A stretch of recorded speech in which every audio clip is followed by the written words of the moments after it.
Don't blink, it's your blink. Welcome to the show. Because doing well, because I'm having a wonderful day. Welcome to the finale of Borderland 1. We have one DLC to do. We have one DLC to start. It isn't the longest. We are pretty late because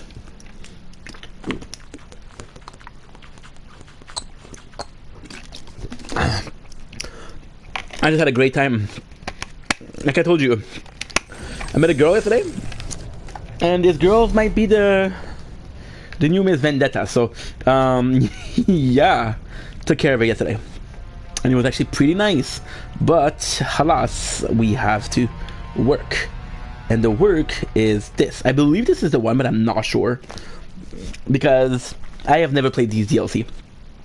These DLC I have never played. I think the only one I played was Zed. And even then, I don't think I finished it. So you guys are ready? Our story began when the Hyperion Corporation decided they'd had enough of the treasure hunters. With the vault on lockdown, they had served their purpose, and now they were a drain on the economy. Why pay full price for weapons when you can take a 5-finger discount off the nearest corpse? Hyperion was looking to clear up the drain, but those guys were one tough hairball. I thought you said the treasure hunters were the drain. Now they're the hairball? Well, yes, you see, the treasure hunters were blocking the flow of, and the grimy buildup of money and... This metaphor stinks. Shut up! Point is, Hyperion had a plan. The treasure hunters could handle all manner of beastie, bandit, and battalion, but they weren't expecting the interplanetary ninja assassin Claptrap.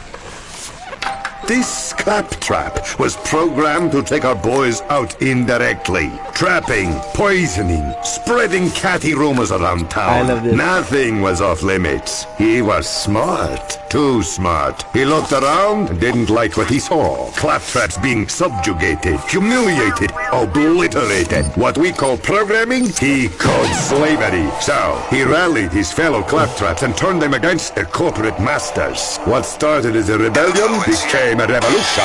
And take a wild guess who Hyperion called to clean up the mess. I love this. I love this. I love this. And by the way, this is kind of facts because Claptraps are Hyperion. Even Claptrap, you realize that he was made by Hyperion. So in the pre-sequel, if you play as him, there's like a problem with loyalty. They'll be like, are you sure you want to play as Claptrap? And then when you finish a game, there's a Claptrap extra. And a Claptrap extra is basically you going against the code that Jack put in you. I never played as Claptrap though, because Claptrap sucks. He is horrible. Just gonna charge the phone. Yeah, Claptrap's horrible. There's not a single one of his kills that's actually worth it. So let's go. Let's start. Let's get this. Again, this should be fun. Are we gonna be finishing the other one? Yes and no. I feel like if we manage to finish Claptrap today, I'm gonna be super happy. If we have to wait a little bit more, I might try. But the goal is to start tomorrow, the pre-sequel. I was supposed to play earlier. Problem is, my girl wanted to talk, and I wanted to talk to her. Right? Because I wanted to talk to her, then priorities, as they say. Atomic batteries to power, turbines to speed. Ooh, I wonder what this does. Tennis.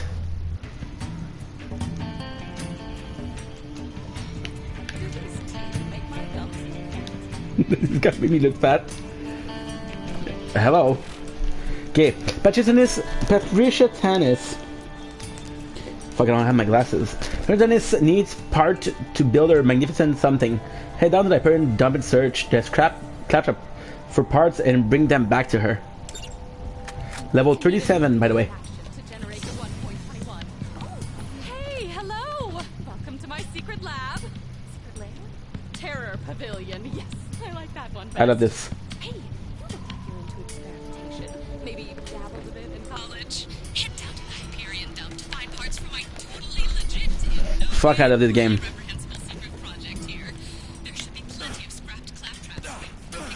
Sure are a lot more buggers puttering around.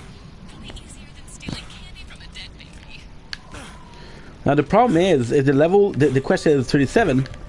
That the enemy might be 37. And if they're 37, it's not gonna be really worth it to kill him. You know. But at the same time, all of the enemy could be Claptrap, and if their enemy, well, the enemies are Claptrap, then I'm so fucking down. Get lost already? Yes. Don't make fun of me for that.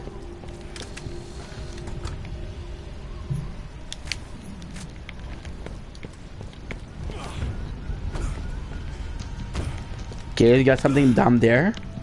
Check it out after.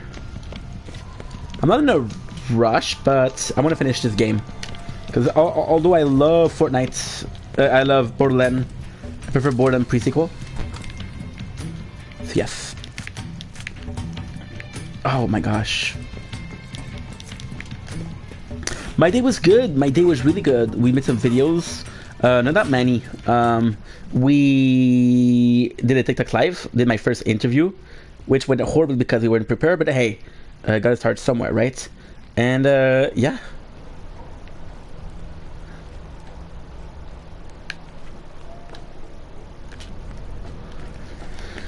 There you go.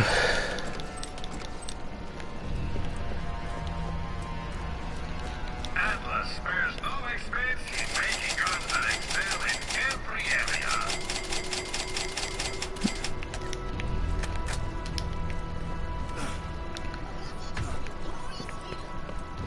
Imagine if all the enemies are Claptrap. I'd be so down. For some reason, I believe that in the third game there is something like that. Shit. There are only 4 experience points. Is that a problem? This is probably my best weapon because look, there's bullet regeneration.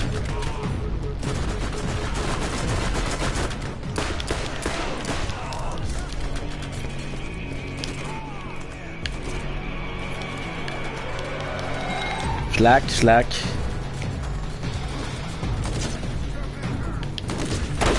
1, 2, 3. Do we need the experience points? We need the experience points for Dazzle. So technically speaking, I would need 10 experience points until we finish the game. Why 10? Because I'm gonna do Dazzle and I'm gonna do extra Bird of Prey.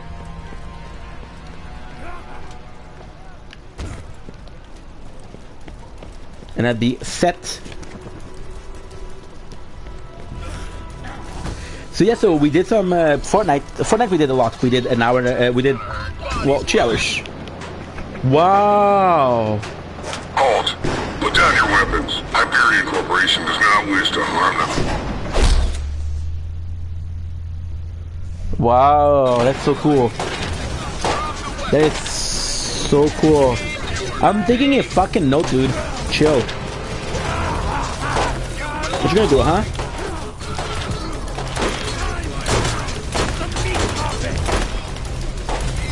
Good.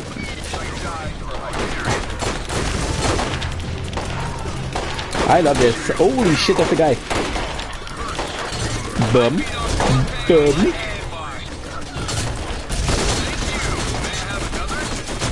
Then I walked up to my girl. Then we played some Paper Mario Origami King. There's a picture that I'm doing offline. Nice.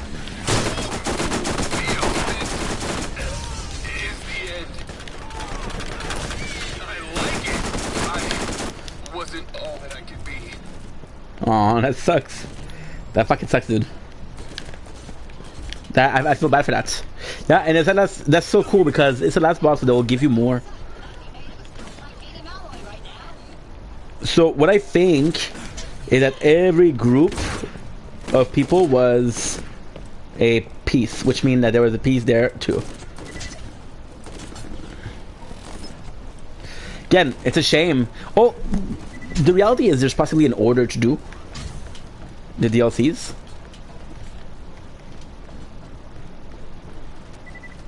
Which I didn't follow.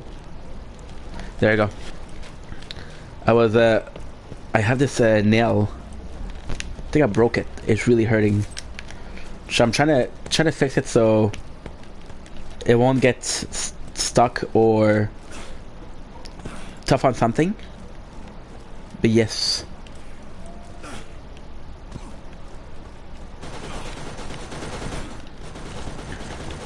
I believe there's a piece there.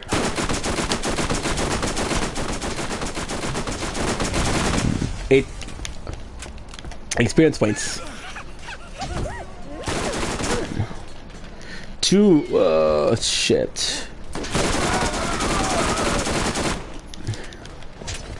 I mean, I don't mind killing them. Of course not. It's just that I wish we had more experience points. That 16 is not that bad. So yeah, so pretty good day indeed. What's left? We're gonna do this. I'm gonna do some videos. Then I would like to upload a little bit. Make sure that we got all my shit. And that's pretty much it. I'm gonna be chilling a little bit. Because I woke up at 5 o'clock. And tomorrow we're receiving my hoodie.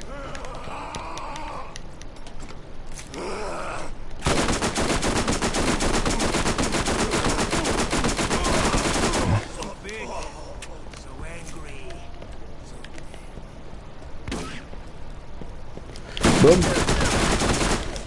Angry little. Love that. So the plan is what? The plan is to kill all of them.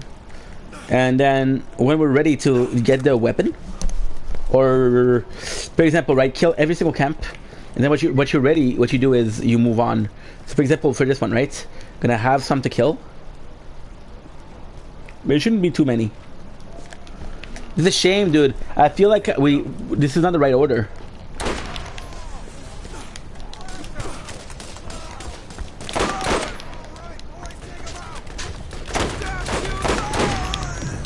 Good.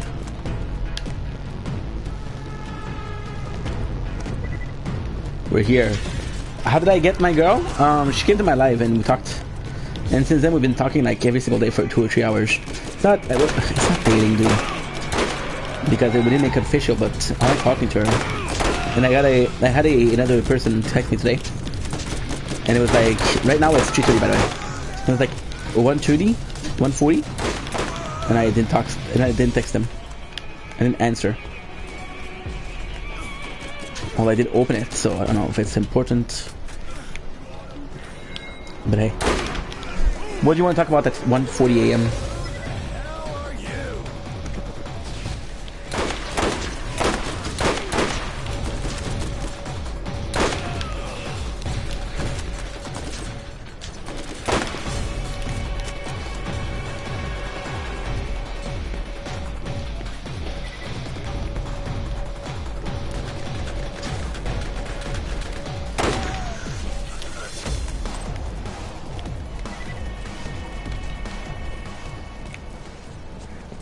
Yes, sir.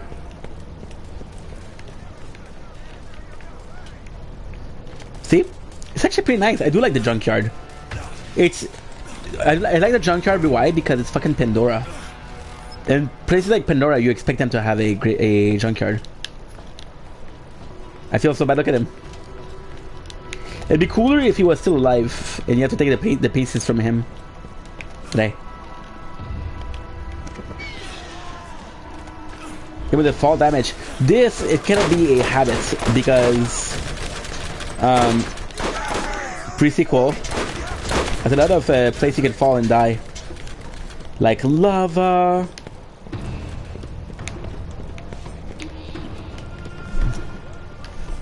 A bunch of place. We did a couple mistakes, and they're pretty bad. What are the mistakes? Well, simply put, we fucked it up. We done diddly fucked up. Boom.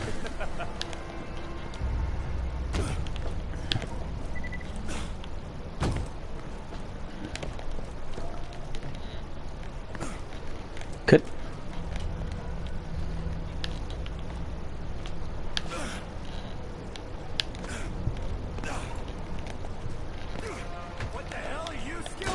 Boom.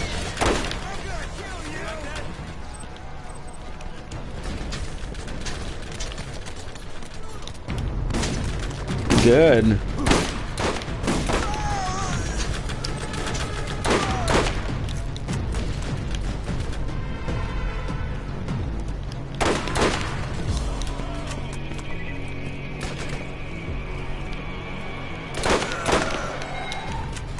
Boom. We realized something on Fortnite today. Also, like, I thought I had till the 2nd of November. I don't. I have until the. There you go. Fucking nail. We have until the 1st. Why is that a big deal? Because today is the 27th. Today is the 28th. I got 4 days left and I can get 10 level. Bad mother. Ooh, bad mothers are here. Okay. I don't even remember what grenade mod I had. I'm gonna be honest, I can't wait to get more grenade mods, because in this one, I don't feel like I changed that much. I feel like I changed possibly a couple of times. Well, it's complex because I changed a couple of times. Oh, let's go. That's perfect. Ooh. So the amount of bullets? That is not good.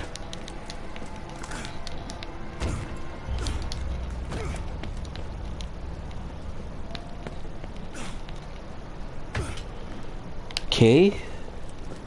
So I'm not sure how to get there. Don't worry, we're gonna put a drama today. There's no TikTok live because it's so fucking late. However, if you watch the Fortnite stream, you see that there's drama. There was drama. Good. Good, good, good.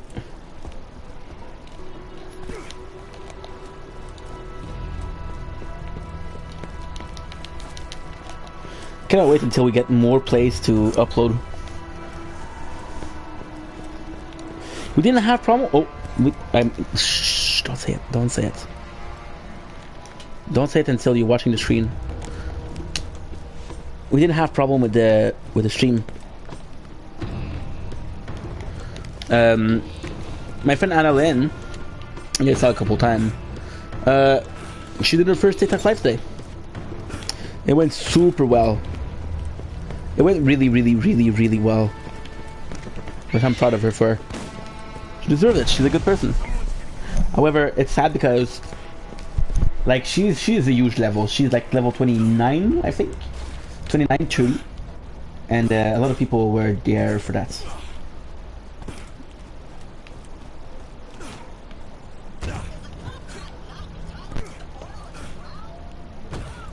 Shop and title.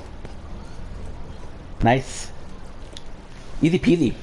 Yeah, I feel like it's gonna be a good one. I'm looking for a laugh. Claptrap, in my opinion, Claptrap is sometimes funny, most of the time super annoying. Ooh, by the way, did watch Black Phone 2, finish it today. Was it good? It was okay. It was okay. Wasn't great, wasn't bad. Okay, so pen, donde es le crayon? El crayon, 19. You got Tanis or parts, of course. She still got a couple of screws loose. Tanis needs some more parts to complete Creation Infinite Probability Drive. If you cannot find any lying around, just remember how Claptrap's fine. I love this. Oh, dude, are you kidding me? Greetings. This is Mr. Blake, Senior Vice President in charge of mercenary relations and tourism for the Hyperion Corporation. You know, the company whose troops you just ruthlessly slaughtered. I like that. Choose initiative. Meet me at the Hyperion Tourist and Information Center, and I'll make it worth your while. You can right away tell he's Hyperion. And that's not a good thing. Why? I don't dislike Hyperion, it's just that it could be better. So I'm gonna check out if the stream is working, and we're gonna get some drama going. What? Please tell me this is working. Yeah, now I'm gonna be super worried. Super worried that it's not working. Okay, got an ad. What am I gonna be watching, guys? Do you have an ID for a watch? Ooh, I don't know. I know what to do. I know what to do. I know what to do. It's Nina Lynn. Again, it's gonna be admin gold because there's no ad.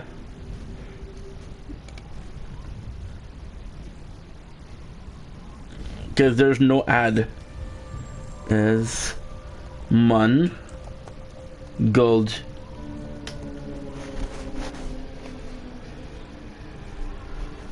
So I thought there was something bigger.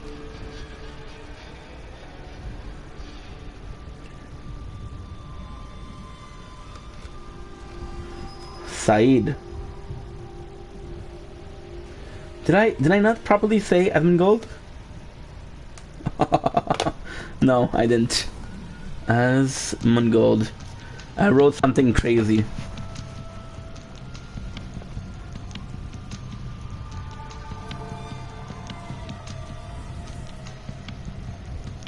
Well, nothing to say. Okay, perfect. Okay, perfect. Clap components. Kinda want to fight them though. I hope there's more than that. Yo, Miskiff's sister is hot. What the fuck?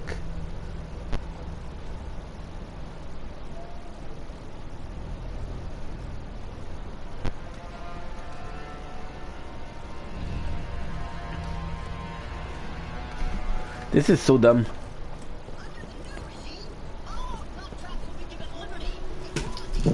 Carly, if you're watching this, I appreciate you, I adore you.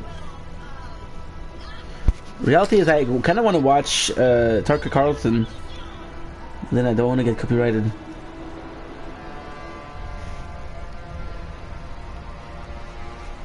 What to watch? Sorry guys. I actually don't need to watch something, right? We don't need to watch something.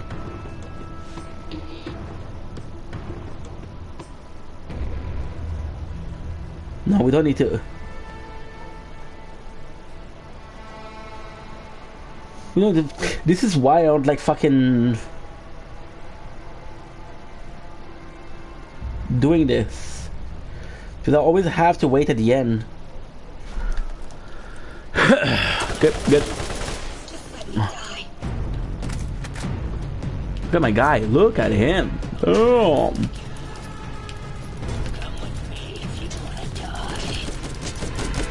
Brood trap. Brood trap. No fucking way. No fucking way. No fucking way. No fucking way, dude. No fucking way. They're all transforming with claptrap trap parts. That is so cool. That is so cool. What? Wow. I thought I had a special guy. No. Trap goon.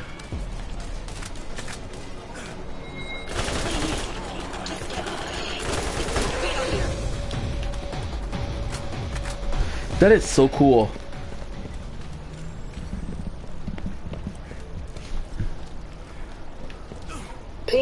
I fucking love this. No way. Is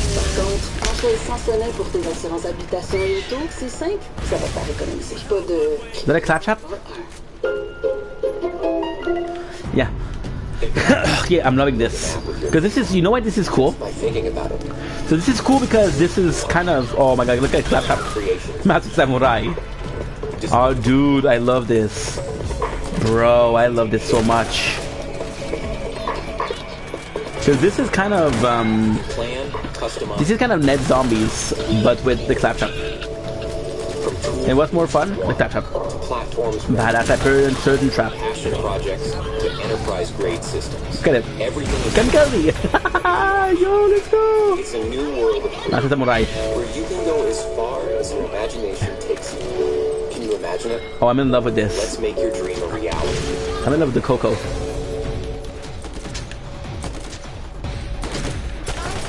Look at this. Oh, this is so cool. And this is so cool. This is so fucking cool. I love this. What's wrong with Joan? She has a bad hangover, which she is pretending is allergies. Is she gonna be okay? Wouldn't Parker Rex. ever been hungover. After I've had too much whiskey, I cook myself a large flank steak and try to salt and butter. I eat that, put on a pair of wet socks, and go to sleep. That works? It does.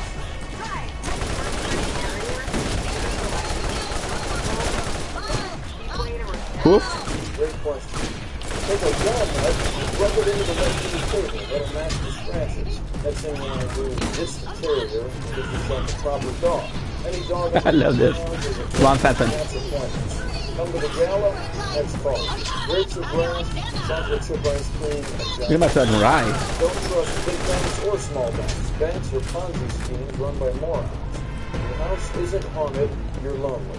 Whatever happened to, had some apples. Want to buy them? Yes, thanks. Freedom Fighter. Yeah, these are cool. I'm gonna be honest, I love these a lot.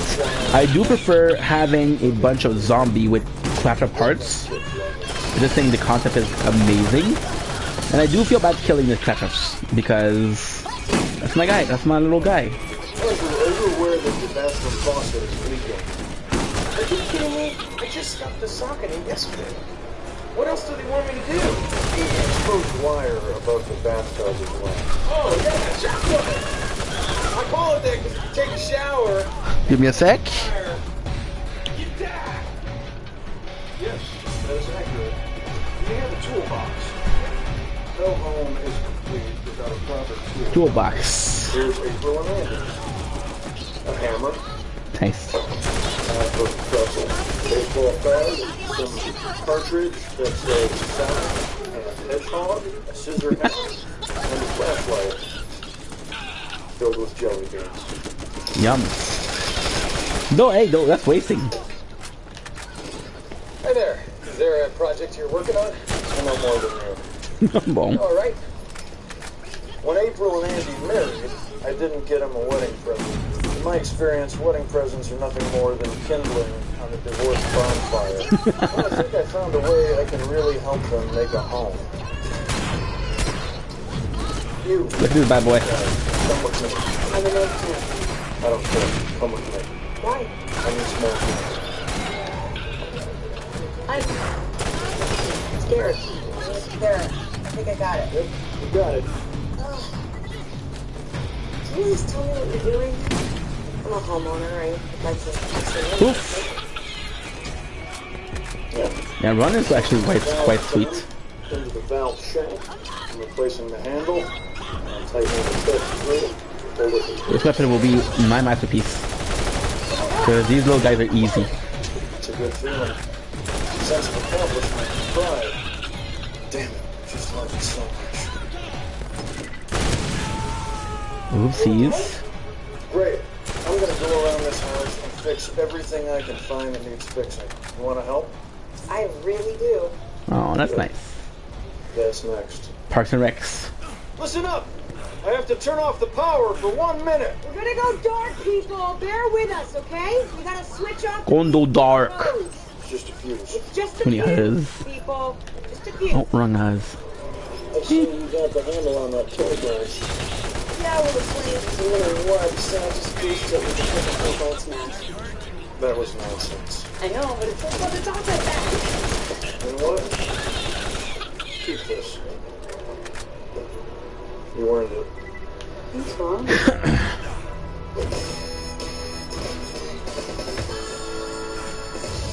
Hello, Carpenter Ron. How are you doing? The contract is very specific. I do not have to answer that question. Oh, it's full. This week, I am making a shadow box frame which can be used to display an object of great value. This one is constructed with American cherry wood. Cherry, huh? Now, I have just one question. No, the wood does not taste like cherry. I was not going to eat it, Carpenter Ron. I was going to lick it. Always remember, kid, if you find something new, you must lick it before you eat it. That is incorrect. In a number of ways. I'm sure I've had some fun making this. Thank you. You're welcome, Carpenter Ron. Hey, kids, this to me seems like a... Remove the breath.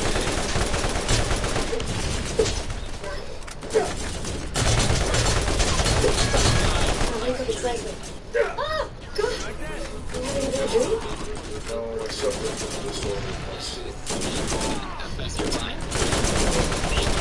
Look, I'm freaking out, okay? Nice. Tom is not here, and he's got debt left for him, and I have 3 hours to fill. I only watched this once, by the way. Don't go back to sleep, okay? I need you to wake up. Ron, come on, help me. I am only here because I owe Leslie 1,000 favors. I'm not doing charities. Give a man a fish and you feed him for a day. Don't teach a man to fish. Teach him. He's a grown man. Fishing's not that hard.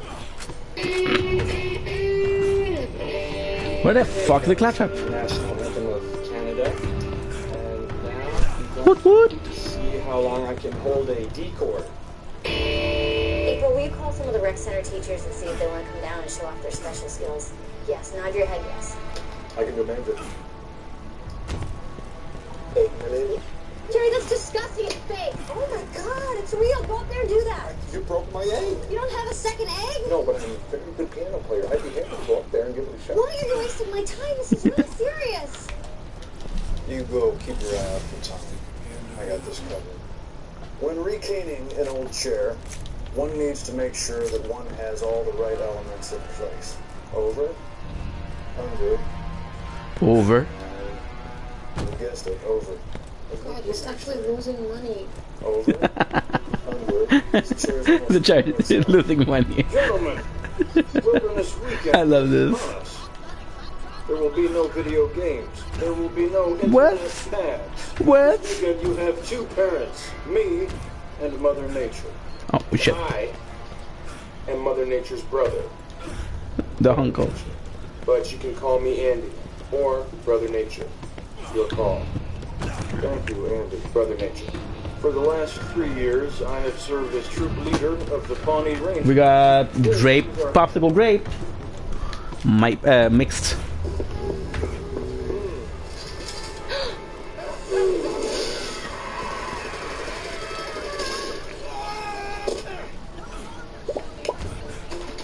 I'm gonna do Huzz.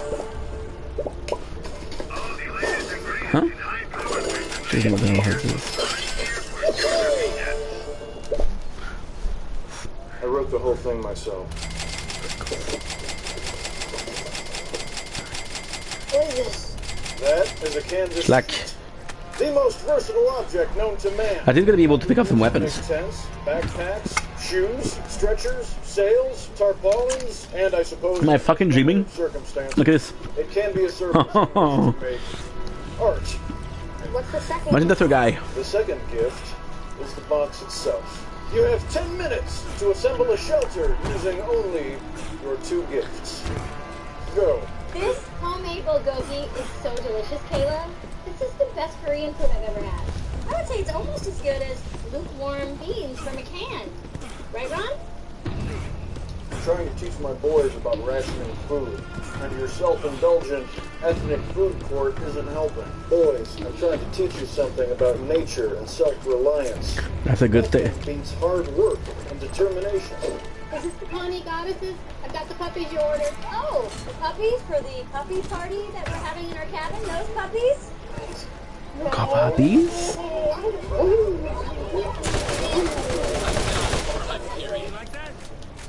I need 2 more parts, people. Look, I didn't mean for this to happen. I have a lot of respect for the Pawnee Rangers, even if they were jerks 5 years ago. You're not a jerk. You're a good troop leader. Not for these times, I'm not. It's taken me a while to see this, but these kids, I don't understand them. They certainly don't understand me. It's okay. It's not true. No, it is. And it's okay. Yeah, of course. Their interests change. It's the way of the world. When did kids get so interested in fun?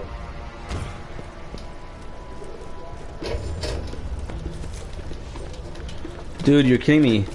You here for the club? That was last week. Yeah, just today.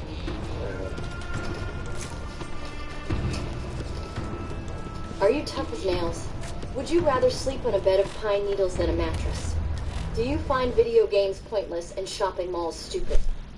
Do you march to the beat of your own drummer? Well, I have to. If I have to, I have to, right? If so, you might just have what it takes to be a Swanson. Pawnee's most hardcore outdoor club starts today. Boys and girls, welcome. Swansons, are you prepared for whatever lies ahead? Yes, sir. Before we proceed, do any of you have any dietary restrictions? Correct, you do not. First outing is right now. I will be teaching you to dig a proper trench. Does that sound like something you want to do? Yes, sir. This will be no fun at all. Look, little girl, postpone this for another day. It's unsettling having you just sit there. My report's due tomorrow. What's it on? Why government matters. Really? It's never too early to learn that the government is a greedy piglet that suckles on a taxpayer's teat until they have sore, chapped nipples. Facts. I'm gonna need a different metaphor to give this 9-year-old. What's your name, ma'am? Lauren Burgess. Lauren. My name is Ron Swanson, and I'm gonna tell you everything you need to know about the miserable, screwed-up world of local government. You mustard and you mustache. Don't sass me, Burgess. Let's get started. Life, Burgess. liberty, and property. John Locke.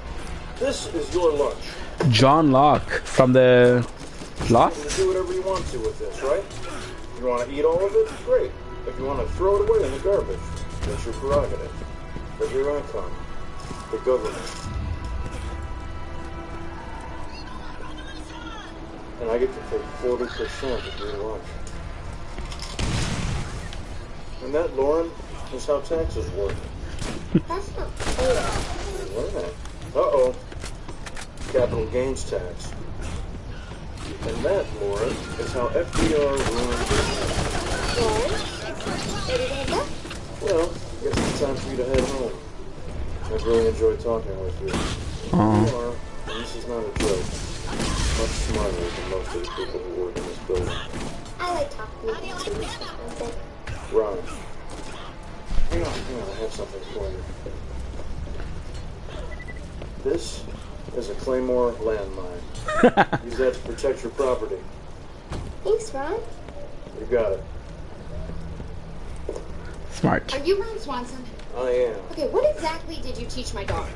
Oh, you must be Mrs. Burkins. Lauren was supposed to do a paper on why government matters. This is what she wrote. It doesn't. Well said. Is this a joke? No, ma'am. I legitimately believe that. I'm a libertarian. Oh, that's nice. Well, she is. Nice. If fourth graders aren't supposed to have their heads turned for the weird ideas. They're supposed to do What? reports and get gold stars. I'm very sorry. I was And you ate her lunch? And you gave her a landmine? Yes, sir. Well, it seemed appropriate at the time. How? Well, she's a young girl, and you need to protect that house. That's it. That's how. That is how I protect my shit. Slack, slack. Do you need something? Slack. Get some more clutch components for Tannis. Fantastic. They should limit the invention of a probability factor to -42, which is a big deal. Really. Get even more clutch components for Tannis. Dude, if this is the whole thing, I'm gonna be happy. Tannis needs more part to ensure the protection grid holds onto her device. Quick complement units. You're going against total protonic reversal, which would be extraordinarily bad. I understood. A Jack 0. Clash of components, holy. We don't know. I don't think that there's 5075 in there. Listen to your teachers and read all the books you can. Then when you're 18, you can drink, gamble, and become a libertarian. The drinking age is 21. I know. Another stupid government rule. So you write a new paper? Yes. Give me a quick second. One for me? Because this is not working. This game, you're not ready for it. I don't care that I'm not ready for it. Because I don't want to play it. I guess we could go to a pharmacy, but I really don't want to use like a cheap plastic. I hate pharmacy. And Ooh ha ha ha. is this? It's the brown gemstone. I am out of ideas. Ouch. Jewelry store. No, that's closed. That's why we're doing this. Perhaps I could do What time did she text me? Because I want to text her at this How time. much do you think Anne would miss this sconce? I don't know. It's part of her house. Well, okay. It's not rocket science. I removed the sconce, fired up my grandfather's torch, heated up the pieces in a cast iron bucket, liquefied the metal, poured into a mold. Morning. Keep it over a low flame to achieve. So she texts me at 8 o'clock, which means I will text her at 8 o'clock because I'm original as fuck. Any moron with a crucible and a acetylene torch and a cast iron waffle maker would have done the same. The whole thing only took me about 20 minutes. Good. People who buy things are suckers. Suckers. Libertarianism is all about individual liberty, and it should never be defined by the terms liberal or conservative. And communism is no good. That's right. Big swing and a miss. Yeah. And what's the word for when a few clerics are in charge? Religious oligarchy. Holy I can remember things. I guess. We need components. Good God, man, what happened? Tammy happened to him. Remind you of anyone around? We think the art issues aside, and Ben is a miserable person. What the fuck? Jeremy, this is a gold bar. Is that in your desk? I will give you this gold bar if you say one unflattering thing about Tammy. If I do. How do you like this? When it comes to Tammy, the code is the same as that of Tammy. First, you leave no man behind. Second, you must protect yourself against chemical warfare. Facts. Tammy does not abide by this Geneva Convention. What? I made this Tammy program First, this is a chastity belt that I made by hand. There might be a couple sizes of but the first step is to cut out all sex. That won't be necessary. We haven't done the deed yet. She lets me rub up against her legs sometimes. Well, all the more reason to wear it. You know she has that card left to play. You best believe she will. We're also going to try Pavlovian. Ron is holding Tammy's perfume. Good. Oh! Again. Pavlovian. Pavlovian is when you Until the bottle is empty again. when you teach a dog to do certain thing and to recognize one thing. He hears a bag rustle, you know that's food. It was pretty far gone. Okay, we're gonna do some scenes and demonstrate ways that you can resist Tammy. I will play Tammy, Ron will play you. Hey there, horsey. Time to mount up and ride on in a bonus. What do you say?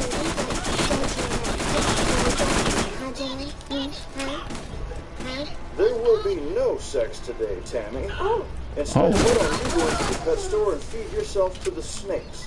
To hell with you, woman. Goodbye. There you go. Uncle Wiener me. I've got 41 powers, some energy bars, and a Chinese finger trap. Let's get gross. This gambit has failed. To hell with you, woman. Goodbye. What are you wearing? It's a crop blaster of my own design. In this scenario, she will be coming at me fancy. Okay, doors are locked, windows secured. There is no way Tammy's getting in here. Jam! Strip down, you sex maggot! And hold! What was your mistake? You didn't check the armoire. Yeesh. Tammy once camped out in my attic for 6 days awaiting my arrival. She survived on rats and rainwater. Let's run it again! Under my tutelage, you will grow from boys into men. From men into gladiators. And from gladiators into Swansons. Behold! The Swanson Pyramid of Greatness. I've been developing the Swanson Pyramid of Greatness. Aww, adorable. A perfectly calibrated recipe for maximum personal achievement. Categories include capitalism, God's way of determining who is not and who is poor. Crying, acceptable at funerals and the Grand Canyon. Rage, toys, property rights. This is all only not for me. Fish meat is practically the best. Haircuts. There are 3 acceptable haircuts. Iron tight, crew cut, brush cut. And the decision's broken in your house, son. Welcome to the emergency self-defense class. I'll be showing you how to escape from a variety of situations while Look at here. inflicting maximum damage on your attackers. Ron, do you think that maybe I should put Mark in a headlock? That way I can show everyone how to escape a pervert? In the scenario you just laid out, you're the pervert. You understand that, right? Enough. I'm going to start off simple and demonstrate how to extract oneself from a wrist grab. Andy, and step up here. I watch a lot of Lifetime movies. There was this one, How Far is Too Far Enough, story, the Robin story. This woman had agoraphobia and her therapist was obsessed with her. And they attacked her toes. Also, so yeah, free self-defense class, I'm there. Now just twist your arm. Oh, very good, very good. Well done.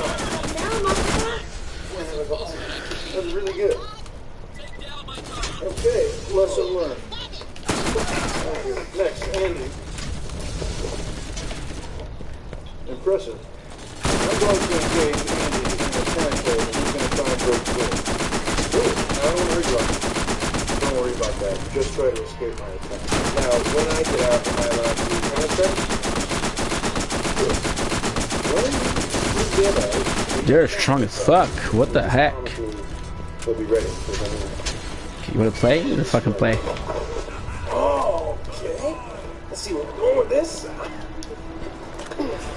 Now, when your arms are pinned to your sides, use your legs to break free instead of your neck, which is what Andy's trying to do.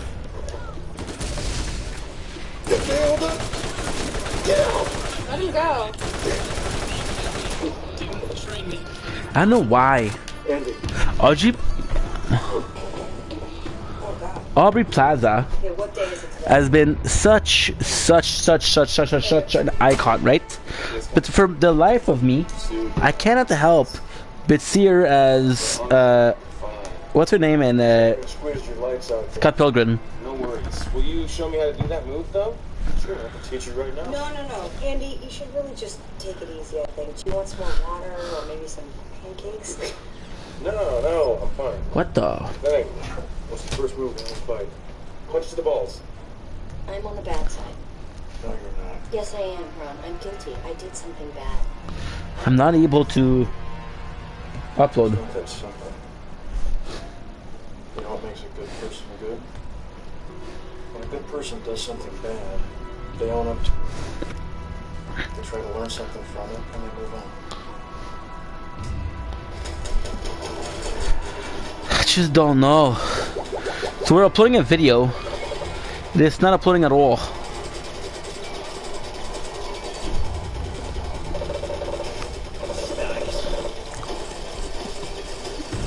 Okay.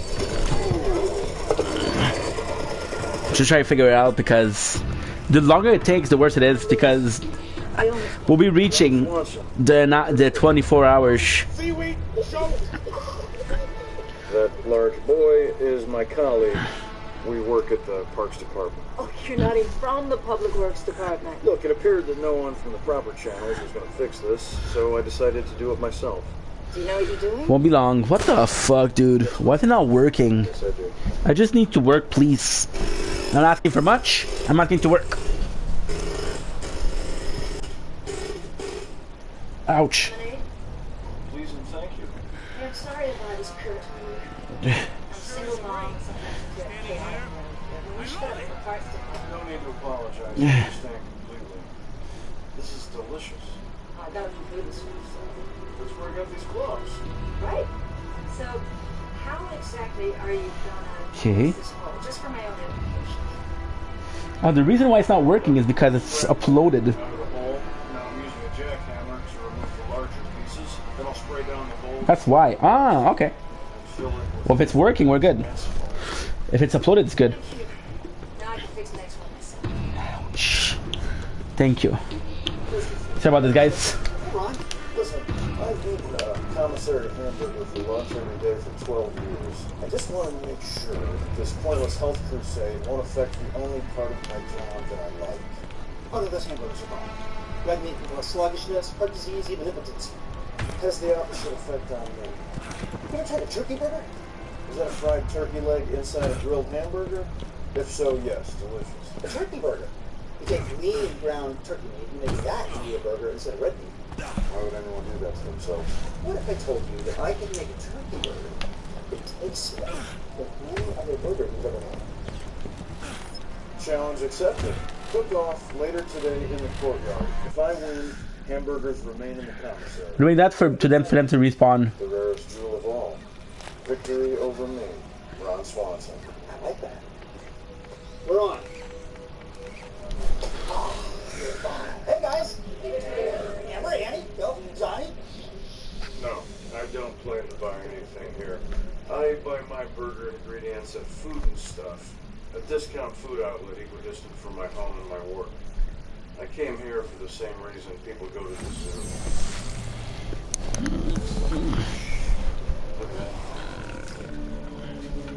Good. Nature is amazing. I believe place before you, like East meets West, and your favorite turkey burger. Want something to watch? Burger made with Willow Farms toasted Taleggio cheese crisp, papaya chutney. There's absolutely nothing. Microgreens on a gluten-free brioche bun. Enjoy. This tastes as delicious as Beyonce smells. I'm guessing. What is this in here? Saffron? Wow, somebody's got a sharp palate. I love the umami flavor. Stop being so pretentious, Kyle. Sorry. Here's mine. You wanna do a horror? Out of meat on a bun with nothing. Okay. Add ketchup if you want. We'll do a horror. More. Wow. Horror's good.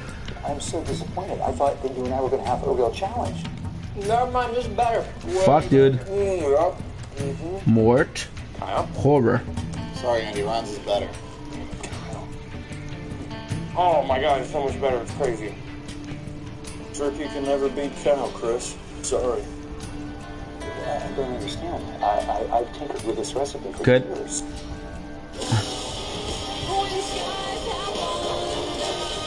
It's 10 hours, so.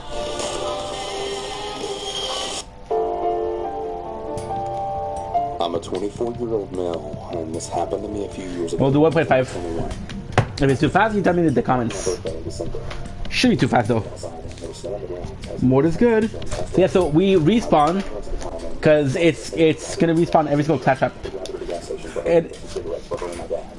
It's kind of it's not that far. Shout out Carly, girl. Fucking adore that. She's cute. She's really hot, actually. Smiley. Some big fat tits.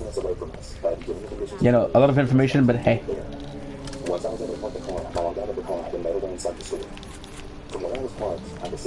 You see, if I didn't do that, I would have not thought about selling it. Shit. A 30 out of 35.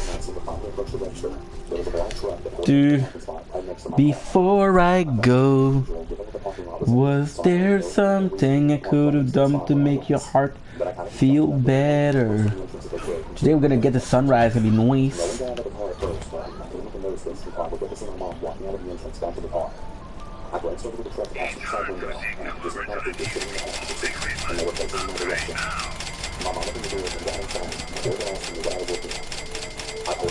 My apologies. Nice.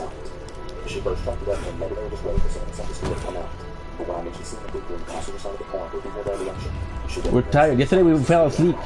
I went to sleep at 4 o'clock, and I woke up today at 5 o'clock.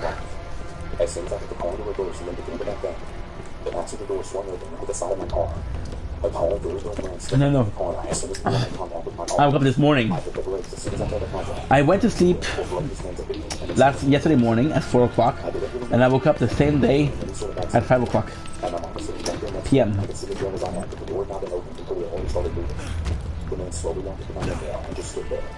I cracked it very slowly, and I put him in there. I was sorry, but then I didn't see the door open, so I was backing up. For a brief moment, he didn't really say anything. That was the first thing last. I knew he's going to be true as it was really quiet about it. I wasn't speaking when I woke up. I told him that I prefer to the crack as I would have been on the further again in the car. I wrote him to the man, who usually spoke when I wanted to return now. He was telling me to go down my window yet again. I again put him there, and I was 3 days. Plus, she's super cuddly. Very kind, very generous.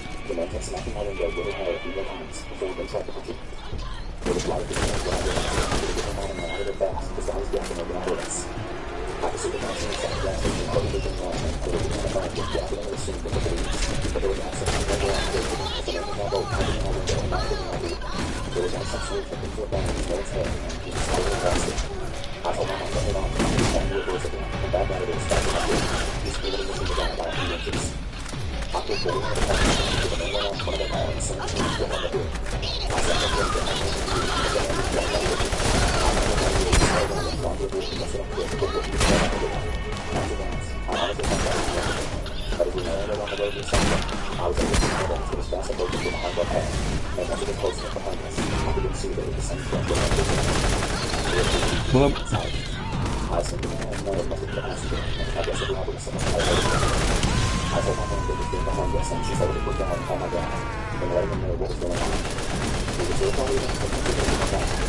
Got lucky. I actually love this weapon.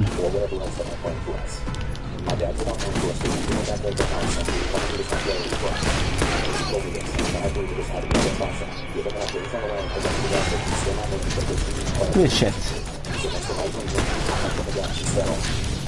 Beautiful.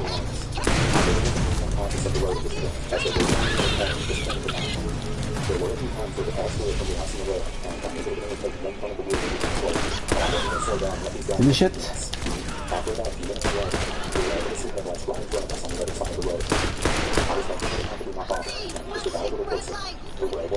Love the story.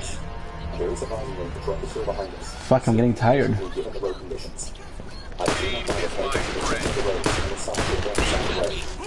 Good.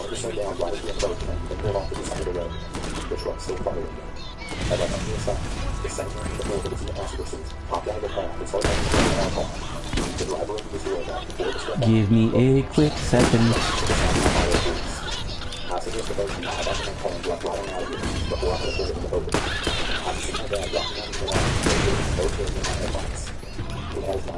Another one.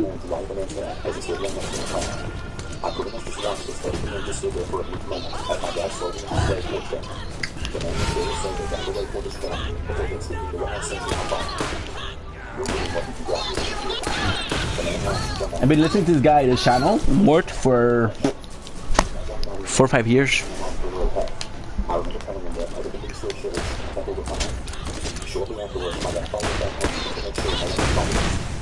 I really have no idea what those intentions were or why the man acted the way he did. All I know is that if I had reacted how I did, get my mom and I out of there. I just really think what those men would have done to us. Go to the website you love with wigs. For your words, My apologies. My apologies. your opportunity, your break. My apologies. Feel the vibe? Run with it. From give it away to gotta have it. Make every detail yours. Bring out what's hot. Remove what's not. Okay, fucking ads that lasted 10 hours. Thank you. I moved to the nearest city from my hometown about 2 hours away to go to community college. I was going to degree in finance. I was doing what I said to really good join with 3 other roommates who were also female.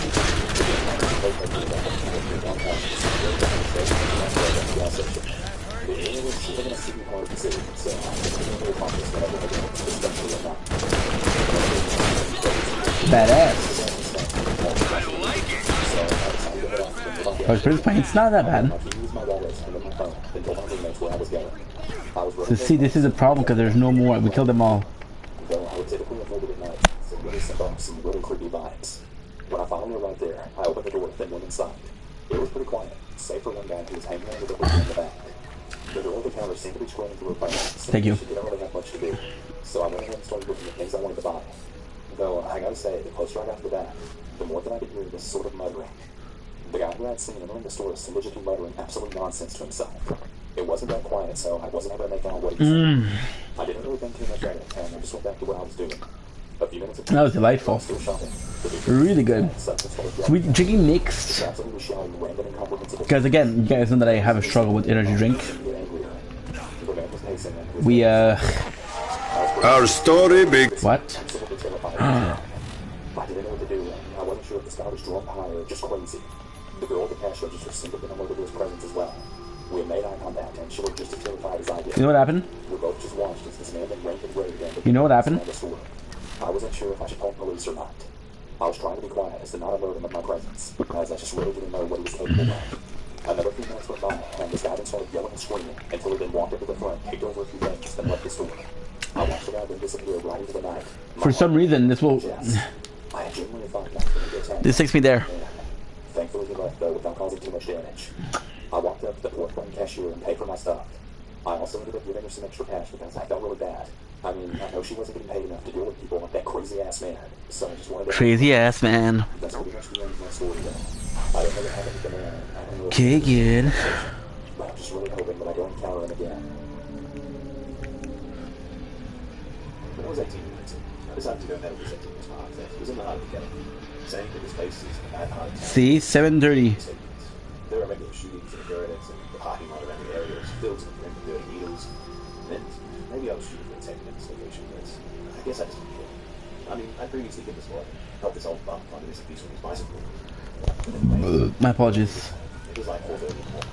I drank like 8 cups of coffee and had this beat up customer. My apologies. It's a metal detector that my grandpa got at Radio Shack. My apologies. Passed away.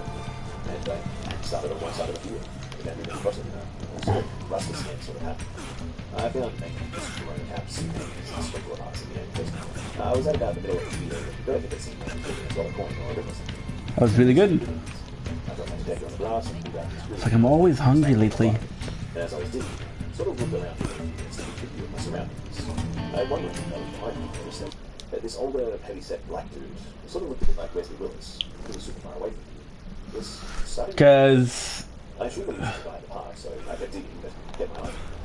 It's worth noting too that he couldn't have seen my knife from the angle of his ass, just like the detector in bad frame. It started getting closer and closer to me. I got really suspicious of this thing. And I started wondering what the deal was. I don't think until I noticed him, because just then, he started charging me, running full force towards me as fast as he could, with his eyes aimed at my feet. I stood up as fast as I could. Noise? I immediately yelled, "Oh man, I didn't mean to be trouble. I'm sorry, man." And then just ran away through the forest. To be honest, Holy fuck, dude. So what I do is I overeat. Like right now, I'm craving food and my belly is full from the water. You know why? Because I'm craving junk food.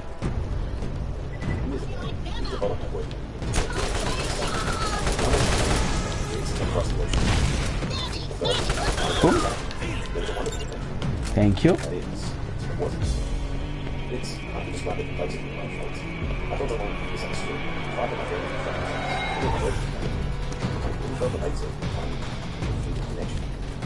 This could explain why I feel so completely disconnected from reality and following sort.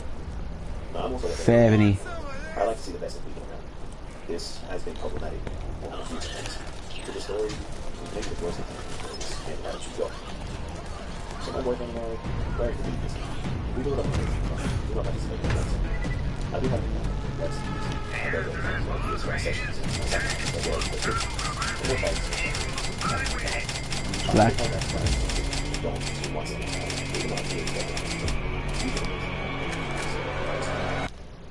One. I get a more like personal message and make an effort to answer that. I'm definitely not interested, and that I'm in a relationship. This is how my discussion with him started. He didn't approach me with will you be my sub, but with curiosity about how I got into BSS. Saying he was quite a YouTube domain and was interested in understanding the way of life. So I gladly explained.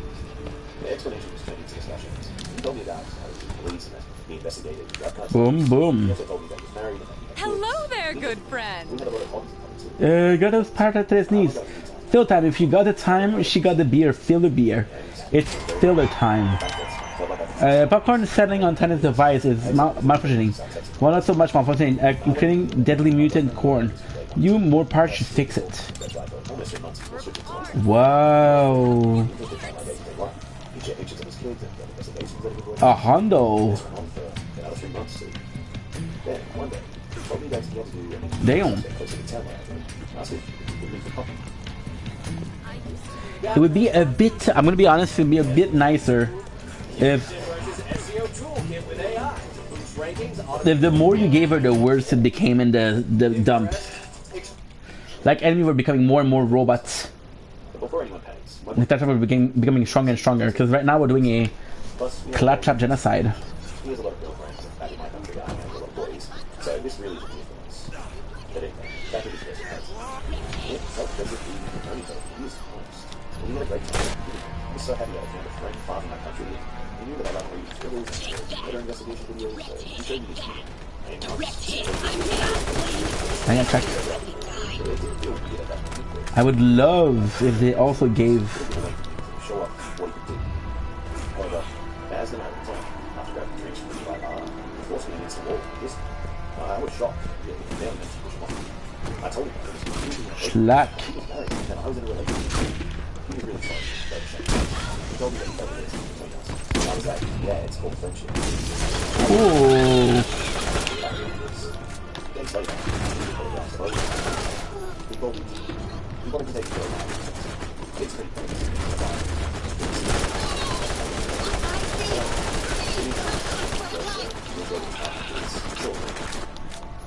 Sure. Badass.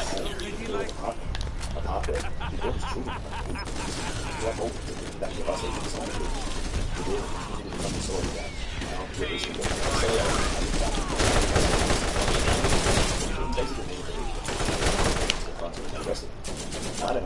I don't know if it's possible, but either way, I know my boyfriend is still in his heart. He didn't talk once every 2 days, and I told him everything about the money that he had. I was going to find his Somebody's shooting at me. Fuck, what the heck?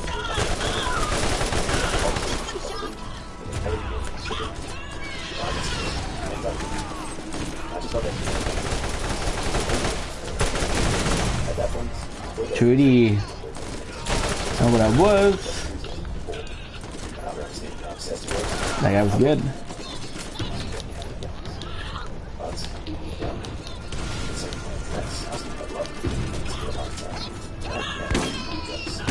I guess it was just a conversation. I was I got so lucky that I sent Claptrap. Claptrap was like, no, he's not dying. Claptrap, I'm so sorry. I'm so lucky that I sent Bloodwing. I'm like, wait, no, he's not dying.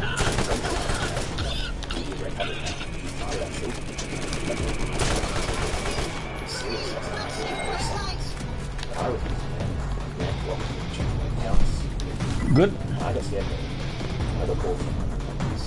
I was terrified.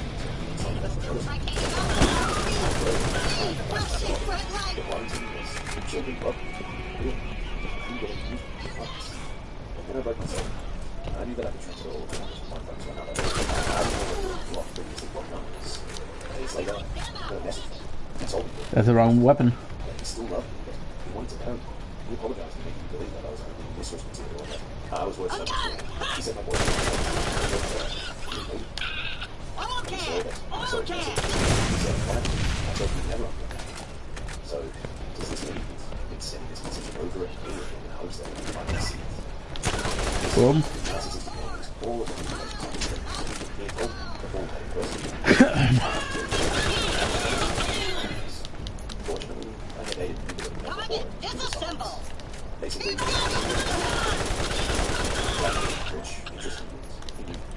ooh, that works. If I can get the here, if I can get 34. 34. We're good. This obsessed cop who is chasing me for over a year. 34.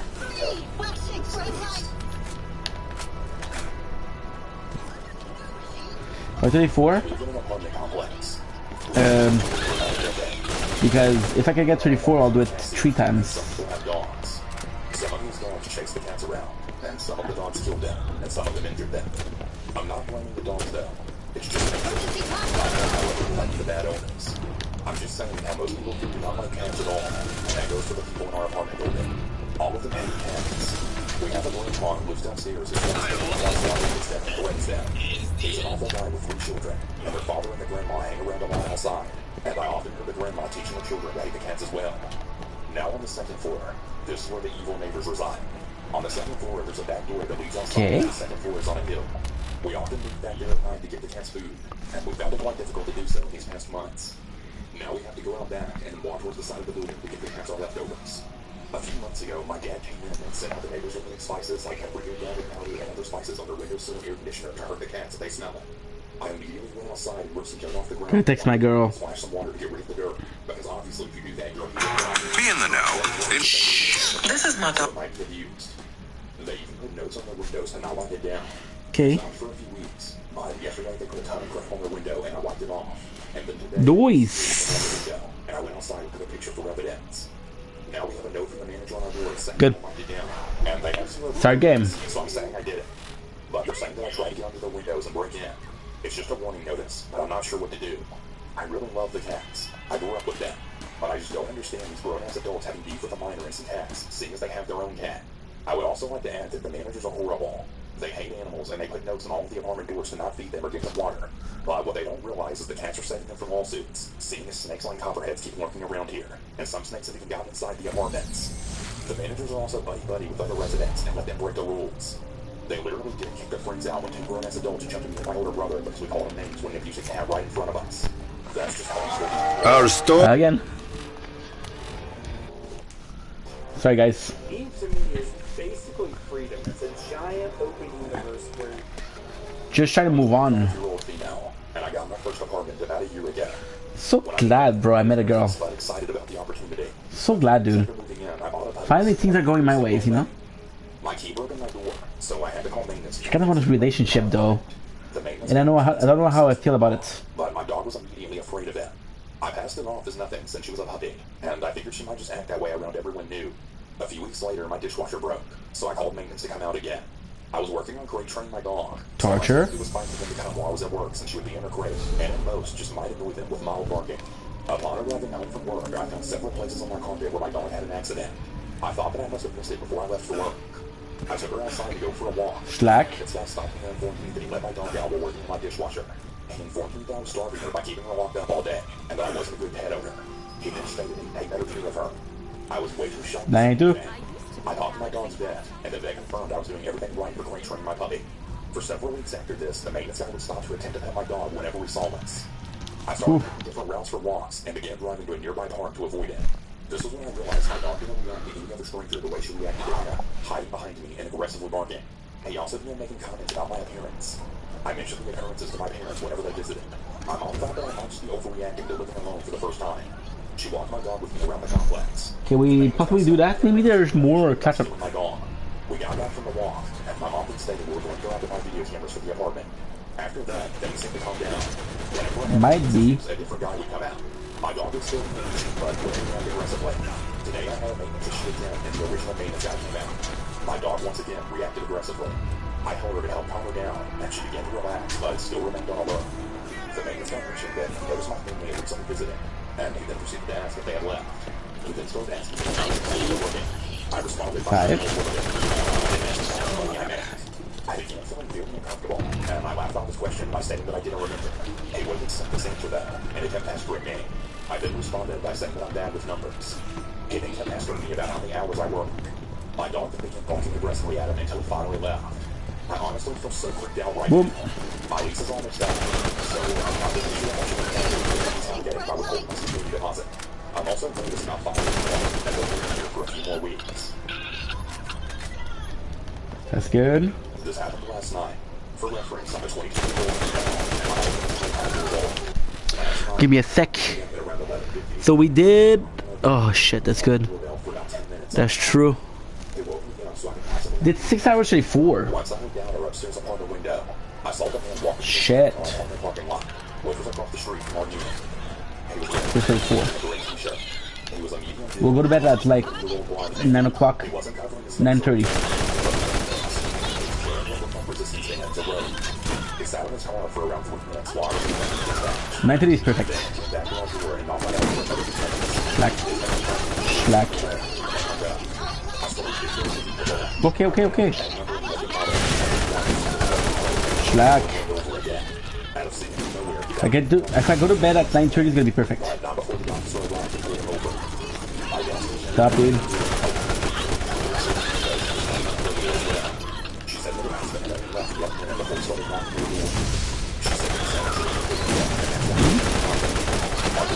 Two. If I go to bed at 9:30, it's 4.5 hours, which means 11 hours.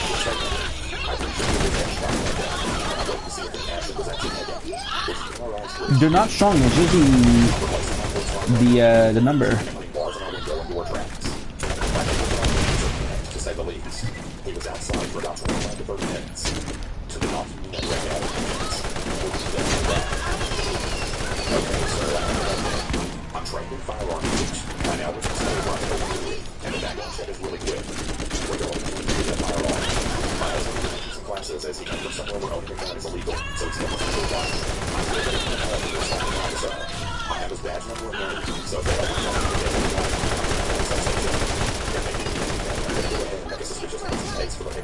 Slack. However, while I was looking at the video I took, I remember that car. I was walking my dog today. This car was driving really slowly through the parking lot and parked a few spots down from where I was letting my dog stand. Get 46. All catch-up will be... I'm not joking. There's no way. Viva Free Pandora. Viva la Revolution. That is so cool. I think you want to get in where those children are. That is so cool. Update number 2. Slack. Since the incident, I called dispatch. Oh, wait a second. Follow up from the responding officer. 505. The department called me back to give me more information. He said that they pulled over the man and ran him to make sure there were no warrants and asked him what he was doing. He told the officer that he was meeting up with an acquaintance. The officer let him go with no questions. Not only that, the responding officer is also a sergeant. I about lost my mind with this. The sergeant I spoke to today stated that he should have looked into it more, but there was obviously an attempted burglary, sexually motivated, and with intent to commit a felony. The responding officer is supposed to call me tonight when he gets on duty. I'm honestly livid at all this. Zero due diligence for this case, but there's not even a case. No case number, just a documented police contact. I'll give you when I have it. Okay, so here's the final update. The officer finally told me. Here's how the conversation went. Hello. Died. I answered groggily. It was well past midnight. Hello, miss. I was told you asked some questions about an incident a few nights ago. Yes, about Thursday. I want to know what that man told you he was doing. You know, he was looking at the windows and shooting potential restraints. I'm not sure if that was related to you. I stopped and ran his tags and he told me that he was meeting with a guy from a dating app. He seemed forthcoming and open with his motive for being there. Meeting up with. Wait. You're telling me he was meeting up with someone by looking at windows and knocking on 10 different doors for 20 minutes? I was shocked and still not fully awake. Like I said, he seemed forthcoming and honest with me. So was Jeffrey Dahmer was the first thing that came to my mind. With resistant bands, like workout bands, yeah, he had a lot of belongings in his car, so he walked right. Well, no, knocked on multiple doors. He saw the little girl through the window. He waited. Look at this. By the way, it is the wrong weapon though. But hey, 21. Just to make sure he doesn't come back. I haven't seen anything suspicious. If you don't have any more questions, I'll let you go now. This just doesn't make any sense to me. But then I'm looking for possibly a pistol or... much to say. I just feel so easy about that conversation. Nothing really. I haven't seen that man or the car. My mind is blown at the lack of follow-up or due diligence. I live in a suburb. It's not a busy one either. The police department has a small jurisdiction. I guess I'll just have to protect myself. 46. I've lived in the beautiful city of Los Angeles. I love claptraps. This is a fun DLC. I don't know how you deal with it. But other than getting my car battery stolen a few times and the terrifying incident I'm about to share with y'all, I have a really Slack. in an apartment complex in Hollywood where I was living with 3 roommates about a year before the pandemic hit. Ouch. Those who haven't been to Hollywood, let me set the scene. Most of it is the complete opposite of the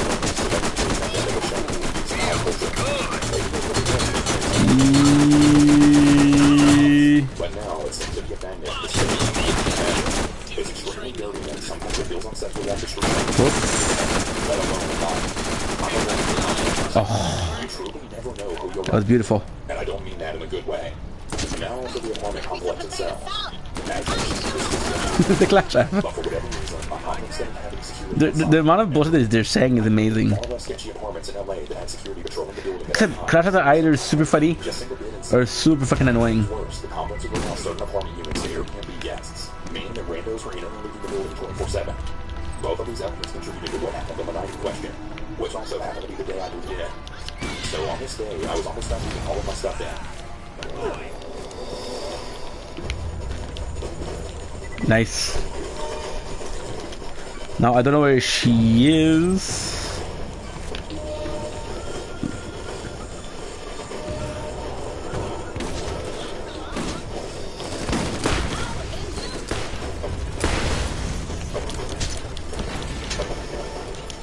Okay. 62. They literally, and I love that they literally call it the filler. I walked into the lobby of the complex carrying the stuff and waited for them to do everything. As I was waiting, a group of about 3 or 4 people entered the lobby judging by their luggage and wide-eyed sense of wonderment. As this group came in the lobby doors, which were entirely made of see-through glass by the way, I noticed that the red were burned down. My first glance at this man was red. You could just tell there was someone in the street who did not need to be in this building. He was tall with flowery hair, wearing a filthy white beard that I'm assuming was white at one point. He had a dangerous, dead-eye quality that communicated to me that he was out of it. On drugs, drunk, or something else. Not sure, but I knew that I did not want this man in my building. The group of tourists continued chatting to each other, completely oblivious to Waking up. To my dismay, they allowed him to stagger into the lobby right behind them. Just to say, morning. The tourists still seemingly oblivious Kitty cat. to the potentially dangerous this man seemed. As both of the elevator doors opened at the same time, I scurried into one, and the tourist shuffled into the other. To my absolute horror, the man jumped into my elevator at the last second, and as the doors closed, I realized I was trapped in there alone with him. Now, I'm already a paranoid person who's way too addicted to horror and true crime, so I was freaking out at that point. I was standing as close to the front of the elevator as possible while the man stayed toward the back. It became more and more apparent that this was a man who was on something incoherent, as he began murmuring things I couldn't understand behind me. I had no idea it was directed toward It'll be the same thing. Fucking same mistake. but I didn't turn around or look his way out of fear of encouragement. So dumb, dude. His mutterings grew louder as I continued standing toward the front of the elevator, praying that he wouldn't try anything. The man then gruffly snarled, "Hey!" I shot him a look at a pure reflex to see him with an undone zipper touching his junk for his disgusting tiny whiteies and staring at me with those dazed, unwell eyes. This entire sequence felt like an eternity, but was probably only a minute. The problem is I don't know. As we finally reached my door and the doors opened, I walked out of the elevator as quickly but as calmly as possible, not wanting to provoke him further. I don't know if I'm gonna be able to in another mission. I was possibly in the clear, as he didn't seem to be following me, but I could still hear the man making incoherent noises from the elevator. I glanced behind me to see the man exit the elevator. "Oh!" He yelled at me, and that was it. I was not even making this far to just... I fucked up. I started running, still dragging my suitcase and holding my records. And in my panic, he started running after me. My stuff crashed to the ground as I dropped it and went as fast as I could to my door, which was unlocked, thank God, due to my other roommates being home. As I slammed I fucked up, guys. the man reached our door, muttering and growling. I honestly don't even think he knew where he was or what he was doing. He seriously seemed... How did I fuck up? Maybe he only started running because I started running. Who knows? But thankfully, I made it Fuck, that was a big mistake. to his house before coming after me. That's a big mistake. I got inside my apartment, I was shaking and crying from the shock of it all, and sitting with my back against the door. My roommates had heard me scream as I was running down the hallway, which I wasn't even aware of doing, and they came to ask me what happened. I explained the story to them, but I was too scared to look outside of the door. What is the mistake?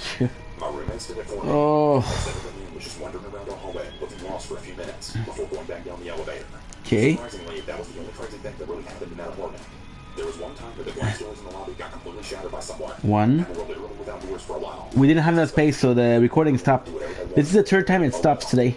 So now I have 3 crowns and I have 2 voiceless. I have 2 Resistance Reborn. And if you're good at math, that's 6. But my front door was mistakenly left unlocked. Both myself and my boyfriend thought the other person locked it when we came inside. I almost always double check before bed just to make sure it's locked. But I was running 3 hours of sleep. And it very Okay, good. slipped my mind.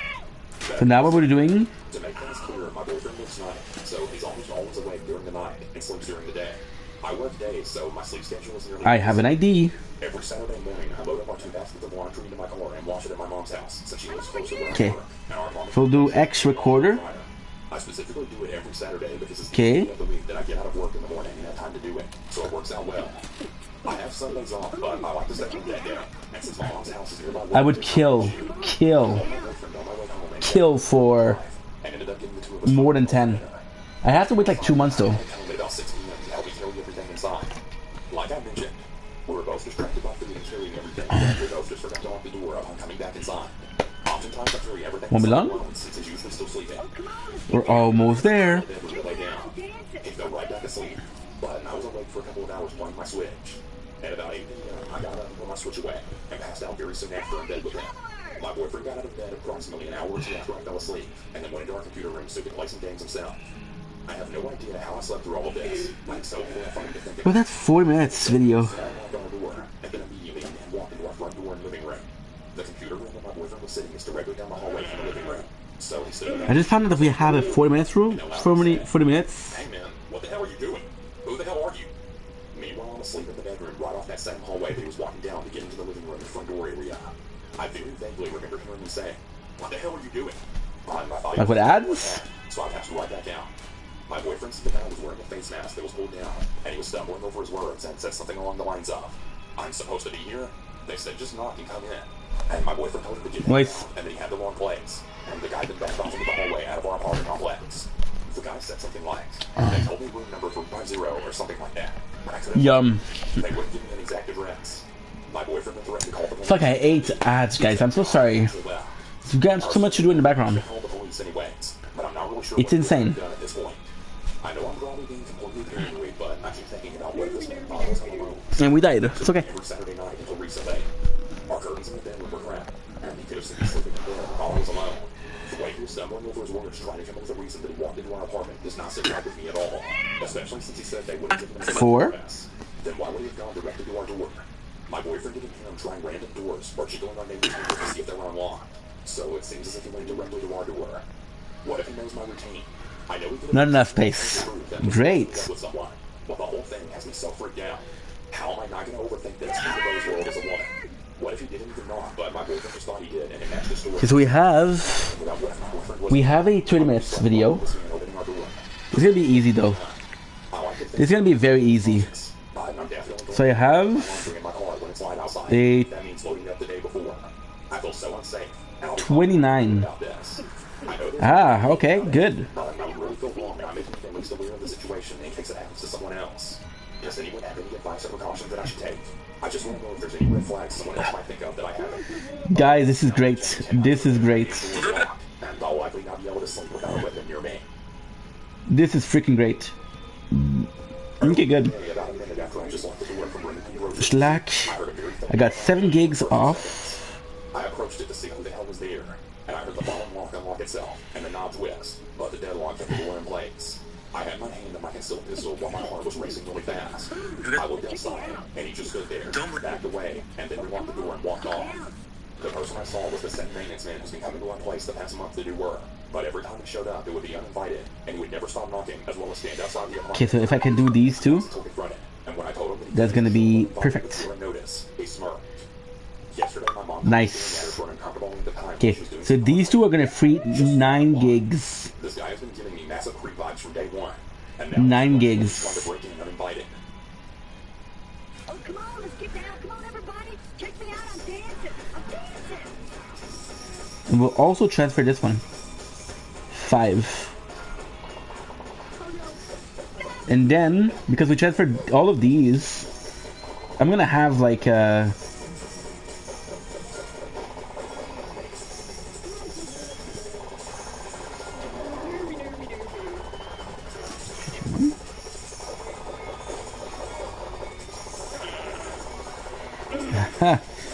okay, so now we have enough, because what I need to do, I need to make some space.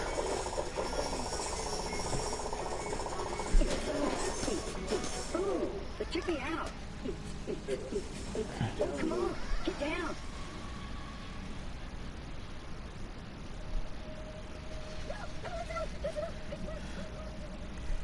Good. The epic online action game War Thunder is ready to smash through your boring weekdays. The legendary Japanese battle ticket 40-20.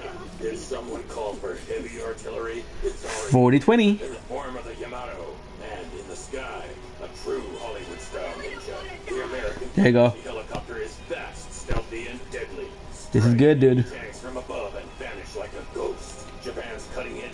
Perfect. Okay. Staying out of the fight either. This predator is ready to lock on to any intruder in its airspace. What's happening on the ground? Tons of heavy armor, new gleaming tanks charging into battle. Not enough space. It's okay. Because we'll make some space. Chaos. Whether solo or with friends, you'll find yourself in the heart of the action, where firepower alone isn't enough. You'll need Good. We're good.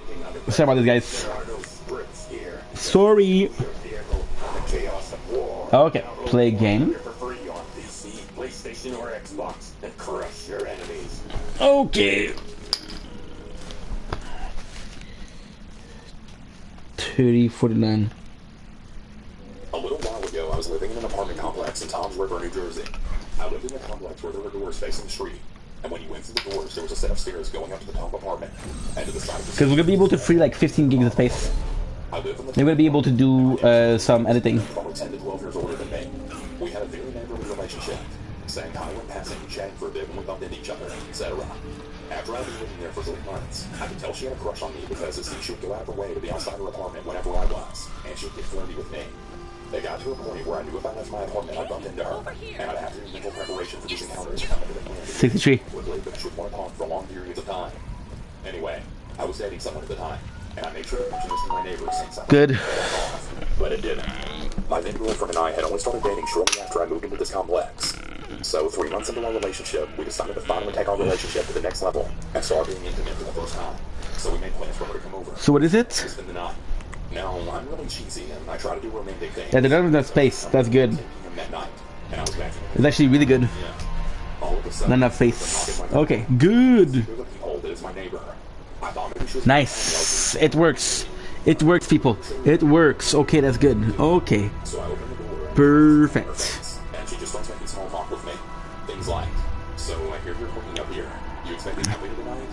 Is it your girlfriend? Are you guys gonna have sex? Like, if I want you to communicate and asking me things that she didn't need to know.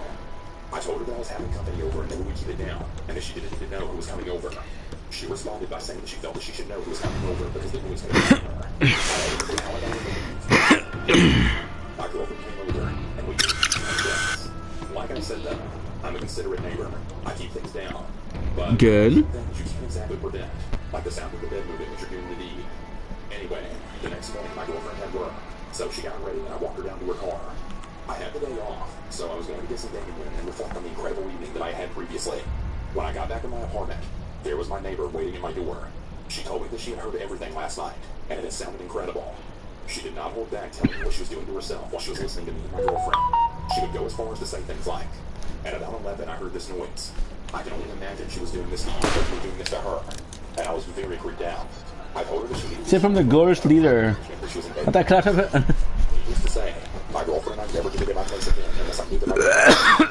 I told my girlfriend all about it and she was furious, understandably. She even confronted my neighbor and told her there was not okay that she did that. She always talked to me so much. Since we never get into my apartment again during the year I lived there, I just had to put up with running into my neighbor and her insisting on having long conversations. Viva la revolution. I'm a bit tired of this. That's why I'm not as Everything was new. It seemed like the world was just wide open. Waiting for me to take whatever I wanted from it. It was around 2010. And social media just wasn't a distraction anymore. It was the way to stay in the loop. Especially Snapchat. If you weren't on it, you were missing out. All these snippet-ups, gossip, fights. Snapchat captured everything important that was happening around us. At first, I'll admit I really wasn't following to it. I prefer face-to-face conversations. And, well, everybody's doing it. If you weren't, you might as well have been invisible. Staying current on campus is only possible through these apps. That's how I met Bobby. I don't know why yet, but I was just drawn to her. Maybe it was because she was hanging out together. Or maybe it's the way she laughed the most ridiculous things in class. puff, puff, puff, puff, puff, puff. You know how it goes. Is this you say Engard? It's so cool. I started seeing her at every party I went to. She's always one of the big people for some guy. Not sure as to why you didn't attack me. She was just stuck inside that friend zone. I just not Okay, I guess. I started thinking there might be more to this. One night, I worked up at their last hour. It wasn't a big deal. Something casual, you know? Drinks, maybe a movie afterward. But oh man, she just gave me this weird look, like she was torn between laughing and really sorry for me. I love this. She told me she wasn't good. She said she just ran out of something and didn't have it in her to start anything new right now. At the pretended like I was fine with it. Like it didn't sting her. And didn't let her see this. Okay, so that's good. So now we got the 2 videos. Attended all these parties and didn't try as hard to sit next to her in class. It's not that I was really bitter or anything, I just felt pointless after all that. After a few weeks, I barely even saw Bobby at all. But when I did, she was Nice. I'm always looking for those that were perks. I couldn't figure out what was going on with her, but she'd been avoiding me too, so I didn't really feel like it was my place to ask. One day though, Nice. This is good. This is good. classes told me that I'm acting weird. Asked me why I wasn't coming around anymore. I told her it wasn't like that, I just been busy, and she gave me this half smile. Now she didn't believe me, but didn't care enough to argue. We should hang out soon, she said. Then with this mischievous grin, she added, I got a surprise for you. The whole thing just left me feeling uneasy. It definitely wasn't. And now we have this. Curiosity had gone ahead of it. See? You have enough space. What am I going to be able to do? She invited me to a party. Oh, wait a second. That's not good enough. A mere shot of her in her underwear. Nothing too revealing, but enough to get my heart racing, my mind wondering where things were going. That Friday night, I woke up to the door. I knocked on the door. I could already hear music playing. 4-4. When Bobby opened up the door, she was in full pre-K mode. The room smelled like a mix of stale beer and Okay, that's good. We didn't need to do an ad. She greeted me with a drunken smile and a sloppy hug. We sat in the room for a while. We had a couple of beers and we finished on a nightclub.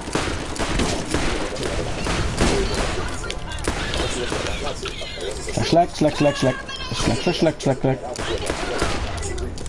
It'll be a bit harder because we have to manage. For the first time in a couple of days, we have to manage resources. Which sucks because I could have done that before when I was not streaming. We took a long break tonight, I could have done that.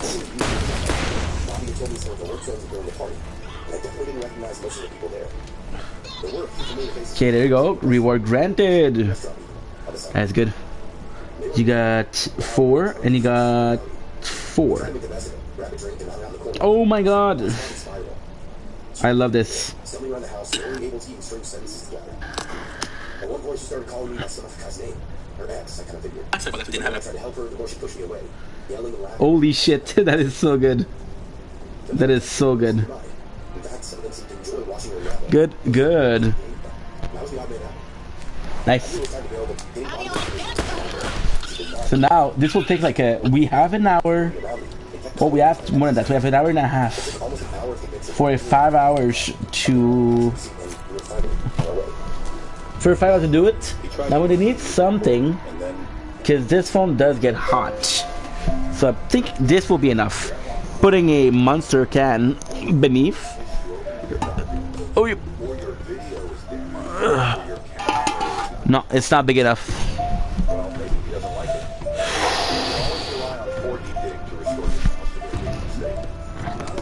There you go.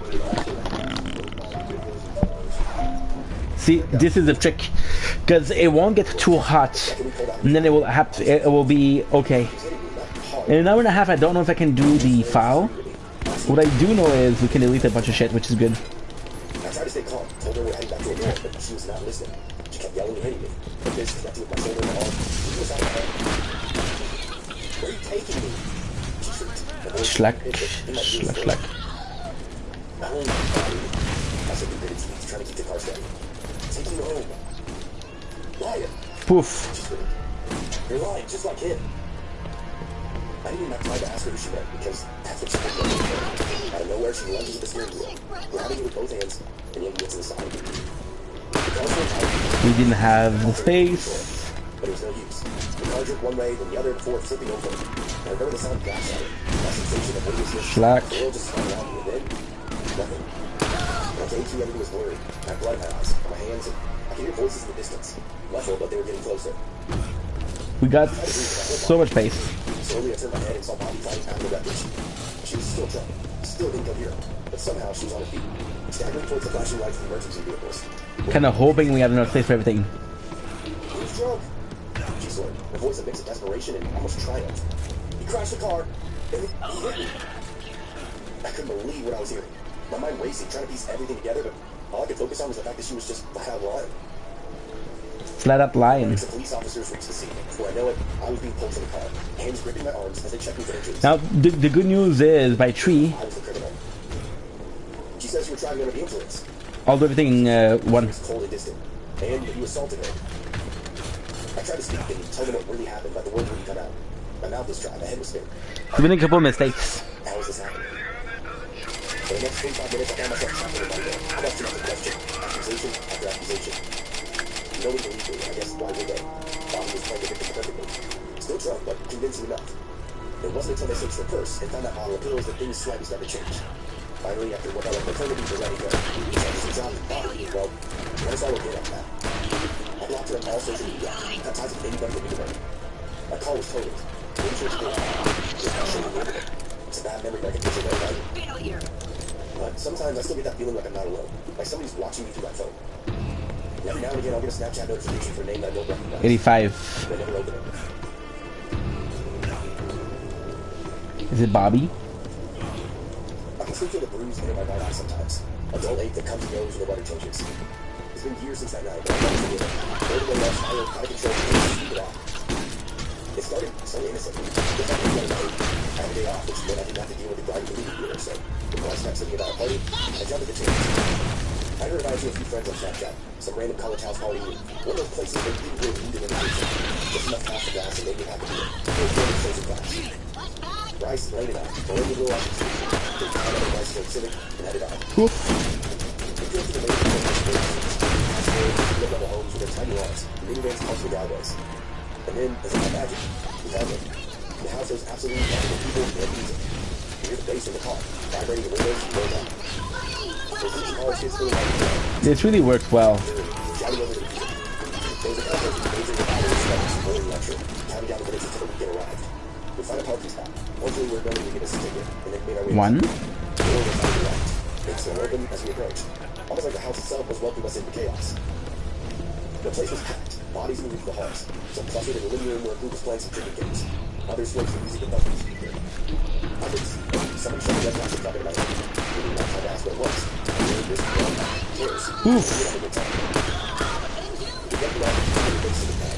We're trying to get all of this. This is very filler though. So I'm liking this, but there's nothing. Just looking at the music. Have a good time. I took a sip of my cup. Take some cheap beer in my tongue as I followed Bryce and Lane deeper inside the car. They were already looking for trouble. But the minutes they found themselves in the middle of Beef Eater. Hyperion Beef Eater. Trap. What a name, dude. At some point, my cup ran dry, and I decided to make my way back to the keg for a refill. I pushed my way through the crowd, squeezing past people with various addicted topics, trying not to spill what little was left in my cup. And that's when it happened. She bumped into me. She was drunk, but back was laughing at me and staring at me, and she was just my eyes. It all shook around mine, but we were old friends. Like it was almost the most natural thing in the world. Her body pressed against mine as we half danced. 4? Her laughter ringing in my ears. How do you know her name? At the moment, it didn't really matter. I was caught up in it, and music, the haze of alcohol that busted my system. Please, dude, I need 4. I refilled my cup and then hers. We locked eyes, and before I knew what I was doing, we were doing one of those ridiculous beer chucking poses. Our arms intertwined as we tilted our cups back. The crowd around us, with their heavily crowded, started cheering, egging us on as we raced to finish. The beer was tough, but I didn't care. All I could focus on was the roar of people around us, the way her body moved with mine as we downed those last drops.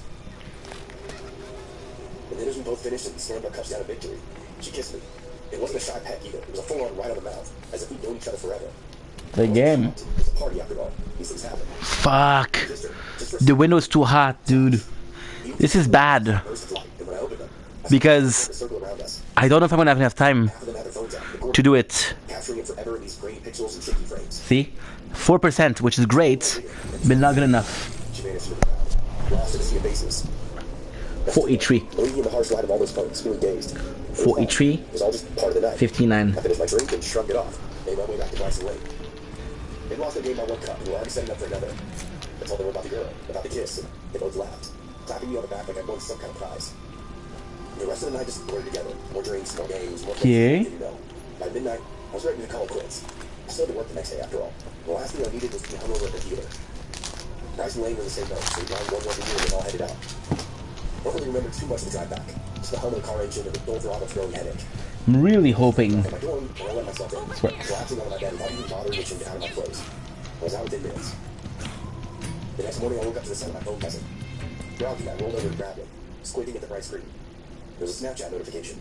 Somebody had added me. Spring Rose 19. I frowned, trying to remember if I'd given anybody my username the night before. Then it hit me. The girl. The one from the party. She must have passed around. Message from your glorious leader. That wasn't weird, right? People do that all the time.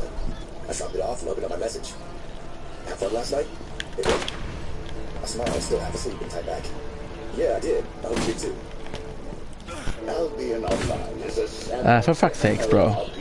in which you write your race. I tossed my phone aside and got ready for work. We all like your phone first together. It wasn't until I was brushing my teeth again that I heard that buzz. Another message. I checked it. This time a photo. There's a picture of us in the camp. Walked in with that stupid beer tummy post right before the kiss. It didn't give me much thought. He took pictures all the time at parties. Somebody must have sent it to her. I sent a quick message back. Nice pic. What's your name, by the way? Rose. She replied. Rose. Here's the rest. I finished getting ready and headed out. My phone buzzed. Boom. Messages from Rose. As I drove to work, I found myself replying without really thinking. You seem pretty easy to talk to. Classes, my job. I told her that I was a student. I worked at the theater, and I'd be there all day. By the time I clocked in, I felt like I knew it. I felt comfortable enough that I pretty much shared I love the. myself. It's funny how quickly you feel like you can connect to somebody through a screen. The day dragged on. You feel the happy and Now it's gonna be important. things got kind of weird. Pay attention. We have 2 extra, right? My own business. But a guy walked up to the counter. He's older, probably in his 30s. Greasy hair, faded jacket, and looked like he had Wall Street boots. He didn't order anything, just stood there, staring. Hey, can I help you? I asked, what's your smile? Your name's my name, right? I smiled, faltered. Yeah, do I know you? He didn't answer, he just kept staring. His eyes flipped up and down like he was sizing me up. I felt a chill run down my spine. Something was off. 5. Something I couldn't quite put my finger on. You go to my college, right? He asked. I nodded. Yeah. You? He didn't answer again. Kind of hoping. Closer, resting his hands on the counter. How's Rose doing? My blood turned to ice. And the hell did this guy know about her? I opened up my mouth to say something, but the words never came. This was all weird. Before I could react, he gave me this slow, unsettling smile and walked away. Hey, over here. We'll see if there's a mission or not. Yes, you. The next part you found should take care of the giant corn dilemma. Probably want a shitload of butter. Fast and skilled. Okay, this is actually pretty good. We have better. So a few more parts for Tannis, Magnum Opus. Reveal. Tremble in fear of the might of Tannis, and or fearsome nothing anyway. 150, dude. Your text. The letters were sloppy, almost rushed, but the message was unmistakable. A surge of adrenaline shot right through me as I scanned the parking lot. Now what I'm gonna do? I'm gonna do the second mission. It was broad daylight out, but suddenly everything felt darker, more impressive. I fumbled for my phone, hands shaking. I was swiping across the screen as I brought up a message thread of Rose. What I'm hoping is there's a claptrap beneath. Not in at the dump. No tonight. The reply came almost instantly. Don't worry about it, just get your car moved. The casualness of the response simply chilled through me. I'm sure I was getting out of the car. My head spun. Something wasn't right. I needed to get out of there, fast. I set my phone in my pocket and then turned back to my car. And that's where I saw him. Across the parking lot, standing between 2 cars, was that same greasy-haired guy from the concession stand. You ready? Much closer now, watching me with those same predatory eyes. Is it? Because if I can get some claptrap there, we're good. That's the city. That is the city. Spa versus spa. Okay, so we have a mission there. Sal, and owner and proprietor of Delicious Hotel Sal, is sick and tired of losing customers to those dirtbags over at the Pippin Spa. Pippin, stealing the Pippin in power source. I'm gonna put a damper in their sauna. Figuratively speaking. Nice. Spa power source. Okay, so this sounds actually pretty easy. Got a little bit of an issue here with how empty it is, but hey. Hey, I've got a job For you, you. meet me at my shop. My shop. Okay, I don't know where your shop is, dude. Look at this, Blake, baby. Look at this, Blake. Well, if it isn't our little band of corporate raiders. Sound like a douchebag. If you don't mind me saying so. Good to finally get some FaceTime with you. We at Hyperion have always valued our relationship with the treasure hunters on Pandora, so I know you'll leap at the chance to help us out, particularly since you killed our last team. In exchange for your assistance, you'll receive a ludicrously generous stipend, as well as access to the finest tech Hyperion has to offer. It seems the claptraps have begun to interface with everything on Pandora.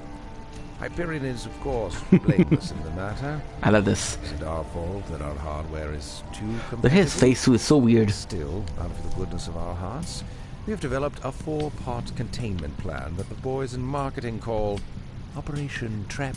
With your help, I'm certain this enterprise will be a fruitful one. I'm hoping. I'll tell you as they take care of the clap situation. Welcome to the rack race. Without a successful Phase 1, there can be no Phase 2 or 3, and Phase 4 would be right out. All of Tartarus Station's bridges are up, and the power is down. We need those bridges lowered in order to reach the next phases. Hyperion Corporation, building bridges to a new tomorrow. Damn, I'm good. Hyperion brand claptrap are going A-wires and are assembling Pandora. Time for a little corporate restructuring. Locate the power plant, Thunder Gorge, and restore power to lower the bridges for your glorious counter-revolution. Now what we're hoping that on the way here, there is some missions. And we need also to find Marcus. I don't know. Oh, Marcus right there.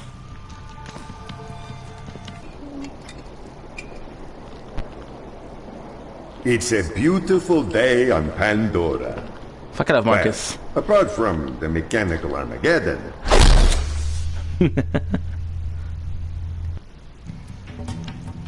What's up, my guy? Capitalism. No.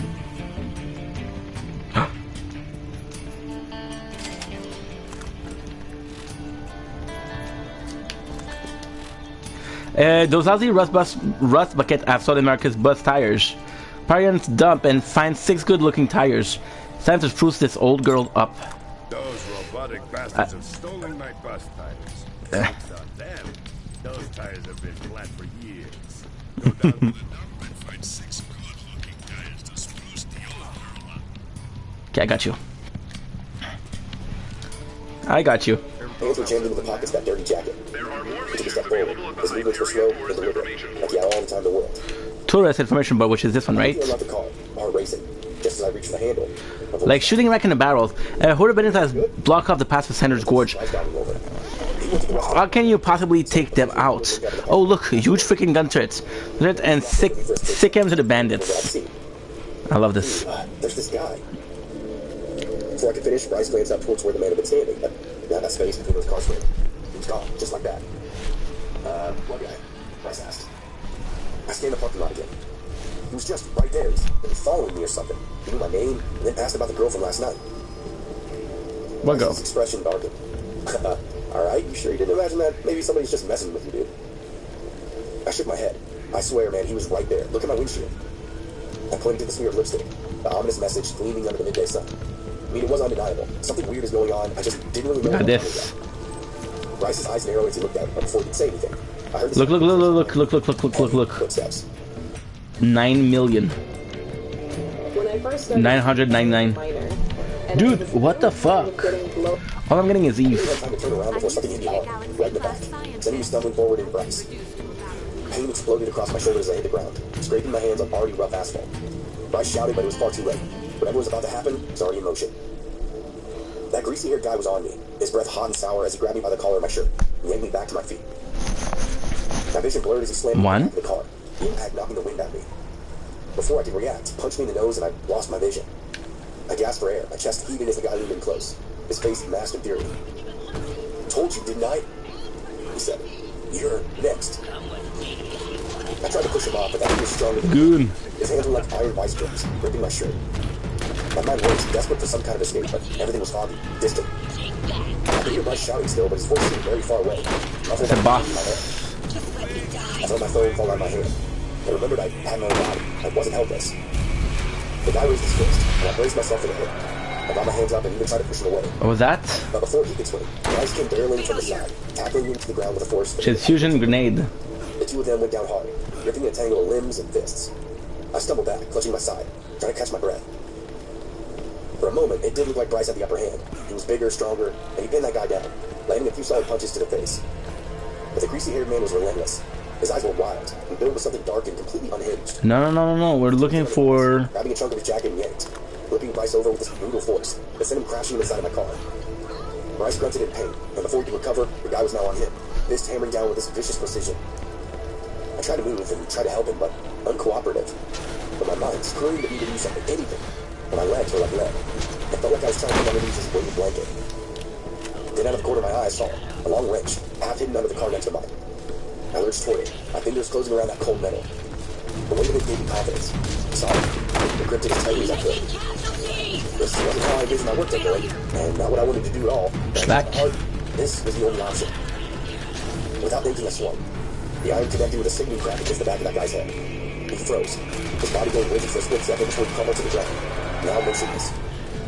I scrambled back, his eyes wide with shock as he stared at the man laying between us. He had a little blood trickling from his lips and nose. I dropped the wrench, my hands trembling like leaves in the wind. The parking lot became silent. The chaos of fighting dissipated into a heavy, oppressive stillness. There were cars still in motion behind us. The movie theater was a busy street, but still, apparently nobody saw. No one stopped to help. It was isolating and unsettling. Settling. His voice shaking. Dude, what the hell just happened? Turned out Rose our boyfriend, or at least so this guy thought. I'm not exactly sure of the connection, but Rose and that greaseball from the parking lot had been friends at some point. Whatever the relation was, greaseball fell hard for Rose. He had no interest in dating her. So he stopped her, admired her from afar. When he saw the pictures going around of her and I kissing at the party, he figured out who I was, then reached out to me via Snapchat. The guy just simply lost it, deciding he needed to fight for his woman. Bryce and I ended up being around for the most part, but my other guy sent him down to the hospital. Fortunately for me, there wasn't any charges to press. It was essentially his word against ours. But all the phone evidence had been auto-deleted via Snapchat. The police gave me an order of protection. They told the greaseball to keep his distance from me, Bryce, and Rose. And that was that. I took an extended, serious break from all social media. Scrubbed all my tired? Everybody was real. Okay, that's good. That's okay. It's okay, man. It's okay, man. The lamest part, I never even saw Rose again. Never even heard from her. Not even once. It's really warm in the apartment, which is why the phone is overeating. So let's just open the door. This morning we're gonna have the first sunrise in a while. It's gonna be nice. So I did not add him back, and I deleted it. Just a few days later, I got added on Snapchat content again, and once more, I deleted him. However, probably the boom. At the time that I deleted the guy, I realized that he was actually in one of my classes and went to my school. I'd never talked to him before, and he sat in the back middle of one of my classes, while I sat towards the front on one side. So I would never really notice him much, but I did recognize him. He was a new student in the school, and prior to that class, I had never seen him before. So he added me again for a third time. This time, I decided to add him back, just because I knew that he went to my school now and that he was new. I still did not know anything about him other than that. I was surprised that he kept adding me, even after I did not add him back. Well, finally, 150. I was quickly regret. I think it was the very next day, early on in the school day, and he sent me a picture of himself. They're possibly the strongest of the bunch. I was trying to send him back, but he then sent me like 5 random pictures. We were both in different classes at the time. That he took a better student, and others were just different story in their mind. I opened them up and did not reply because it seemed kind of weird. Later on in the day, we had the class. I do feel bad killing them because everybody hates Claptrap. Until the very end, he was done, and I waited for the bell to ring. When I did, I saw that it had been taken on Snapchat and his microphone. I looked. Good. I opened them all. Boom. One to the next. They were all pictures that he took from where he was sitting. I found it pretty creepy. After opening them all and not responding, I decided to confront him in person. The bell rang at that point, but I caught up to him outside the classroom in the hallway. I asked him why he had taken so many pictures of me in class. He just stood there not saying anything. I told him I thought it was really weird, and I was going to tell him not to do it again, but before I could, he just turned and ran away. It was very strange. Michael was now seeming like sort of a creep to me, and I decided to delete him on Snapchat, so I did. A few days went by, and I talked to him class, but didn't talk to him or anything. Then he added me on Snapchat again for a fourth time. This time, I blocked him. I really wanted nothing to do with the guy. Well, that very same day, I left school when it was over. I drove to and from school and had a car during this time. I remember that I left school, and when I was on my way home, I noticed that Michael was driving behind me. I never noticed this before, and was immediately suspicious. When I made it about halfway home, he was still behind me. Good. I didn't think that he lived near me, and I figured that based on his previous behavior, he was possibly following me. When I made it almost all the way home, he was still there. And after making it less than a mile from my house, I did not want to go any further. That's really good, guys. Michael slowed down in his car, but did not pull over. He ultimately drove past. Because we have a possibility of more Claptrap. I didn't really know what to do about this whole deal. Over the next few days, I noticed Michael in fact, and I completely ignored him. Luckily, he didn't try talking to me or anything. He also did not add me again on Snapchat, but tried following me home. And probably a week or two afterwards, I stopped seeing him in town. Always looking for them, because 150 is a lot. If you're getting 25, that's 4, dude. The following story occurred in the summer of 2005. Ooh, this Claptrap. This is so cool. I became my girlfriend, my wife, lived in Atlanta, which was about a 65-mile drive from my hometown. The highway which takes to Atlanta from Athens is a 2-lane highway called A16. This is important information for the story. It was a Sunday evening. I had spent the weekend in Atlanta and was now driving back to Athens. In the summer, there are very few on the road on Sunday evenings, as many of the students go home for the summer. I was driving a black BMW SUV and was cruising along listening to music. I saw no cars for miles and was approaching a traffic light along 316. The traffic light was red, and I came to a stop alongside an old Mustang. It looked like one of those models from the 1980s. It was black in color, with a ragged top. The windows of the vehicle. We're kind of hoping for second thought. I just sat there. Chest then. Yeah, I'll take a chest. The Mustang suddenly sped off with a squeal. Problem is, I don't think I can get more cash. I think 9 million is the max. The car sped off. Question is, if you're in true alternative mode, this is nothing, right? The Mustang was soon out of sight and out of mind.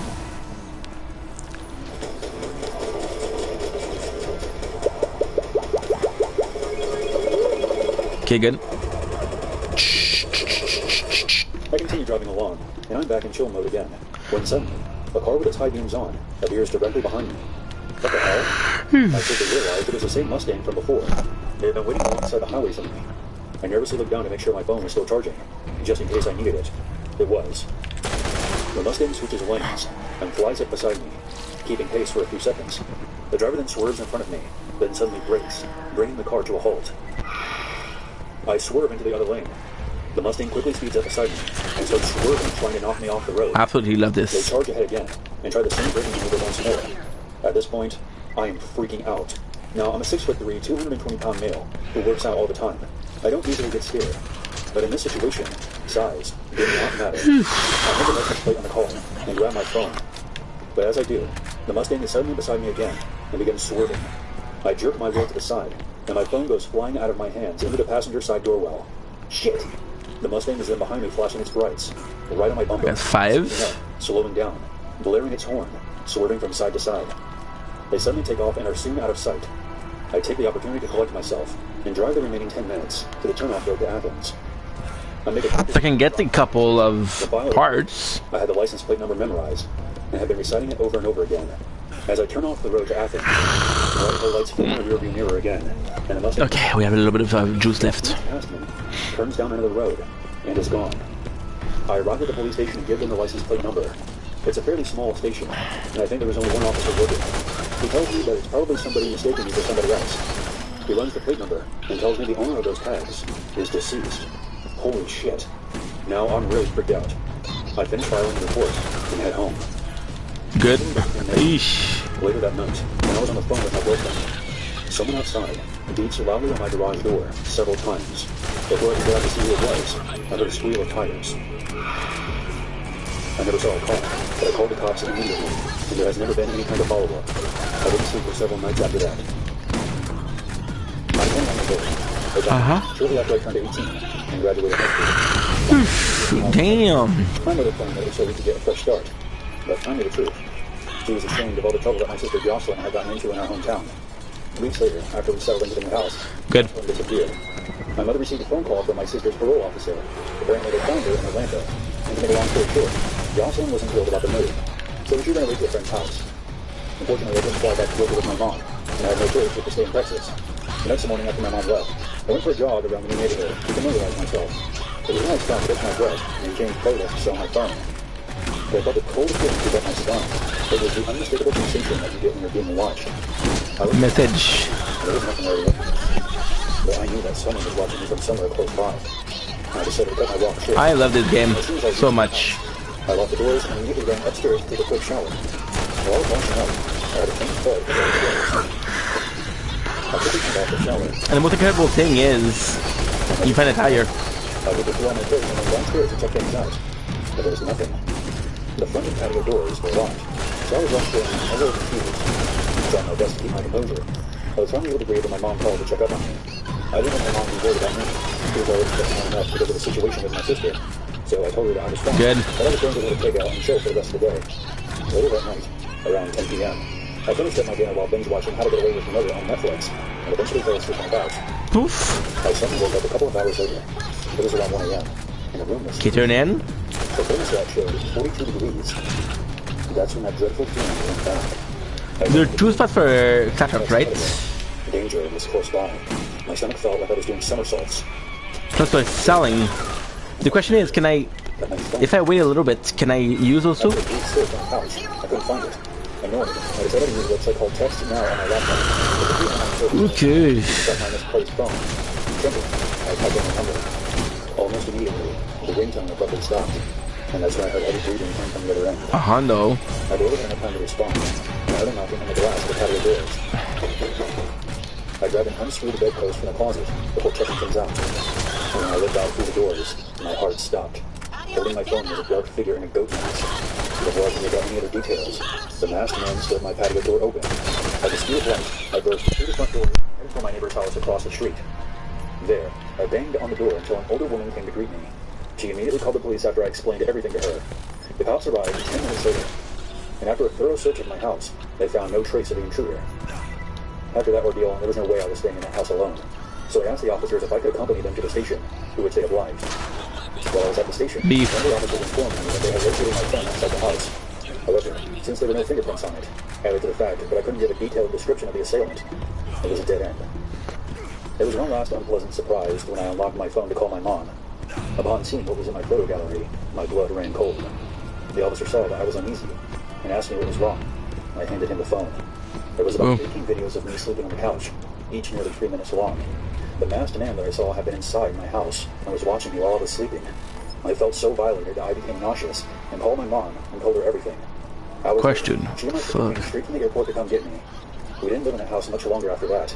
For the longest time, I couldn't stop thinking about what could have happened. Let's get this. With that man standing over me. Perhaps I wouldn't be here to tell you this story. It took a while, but I finally... Buy. You can buy something. But I would be lying if I told you that this experience doesn't haunt me to this day. It's level 40. This story took place during my early childhood, so I'll share events that I can recall. It's mostly bits and pieces. There are some things I can remember in great detail, and some that I can only vaguely recall. So I'll do my best to try to piece things together without getting off track. I have 60. I'm the middle child. They also remember the majority of this as well. This happened back in mid-2003. I was 5 years old back then. 28. We were about 4 and 7. So my parents hired a babysitter. Her name was Julie. She had been friends with my mom in high school. She actually lived with us for a while. All I really remember about her was that she was very tall, skinny. It's much better. Dark blonde hair that was always tied up. We lived in an apartment complex at the time. There was a place called... It's legendary, but still. So Julie babysat us while my parents... Okay, good. So now I'm going to be waiting just a couple seconds. It's brought few jokes at my dad's job about him. Time for me to upload a video, and then we'll come back, hoping that we're going to get enemies again. Whew. Mostly targeting my sisters. My older sister once told me that she thinks that Julie possibly tried to kill her. In response, she grabbed a bottle with green liquid inside it and tried to force her to drink it. She didn't know what the substance was, and she couldn't get into great detail about the incident itself. I guess her memory isn't as good as mine. Julie would get physically violent with those over the stupidest reasons, such as accidentally knocking something over or spilling a drink. We're just kids. Of course, Julie did this to my parents. Appreciate you guys. Right before our family cat attacked her. Julie came to the door with my legs in his hand, but still in the doorway. Okay, that's good. And now the apartment is cold. The phone will not overeat as easily. Julie's leg and latched on to her back claws. She was biting and swatting her with her tail puffed out, hissing and everything. Basically, she snapped. My parents were a bit surprised, as our cat wouldn't even hurt a fly. It was around this time that they started to suspect that Julie was... Okay, so now we have a really good piece. This is where my memory gets a little hazy. As if my mind... Really, really good piece. There was one occurrence that I still remember. Aha! 18 years after Oh, I can delete you. My older sister had her own king-size bed. Me and my little sister shared a bunk bed on the other side of the room.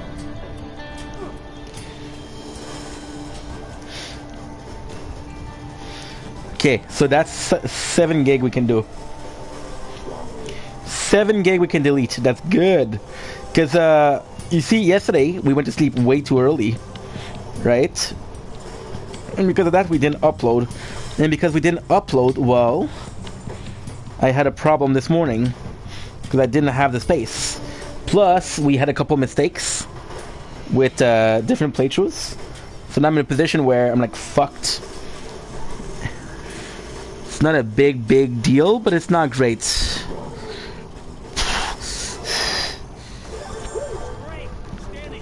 Okay, good. Perfect. So now what we're going to do is we're going to make sure that there's one of them that I can upload.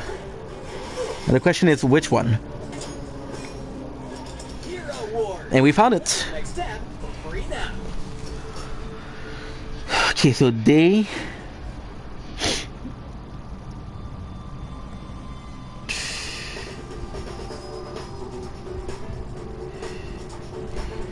$59 minutes. There you go.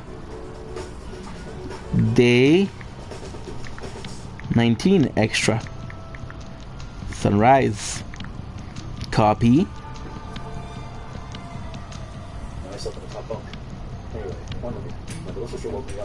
And switching account. My apologies.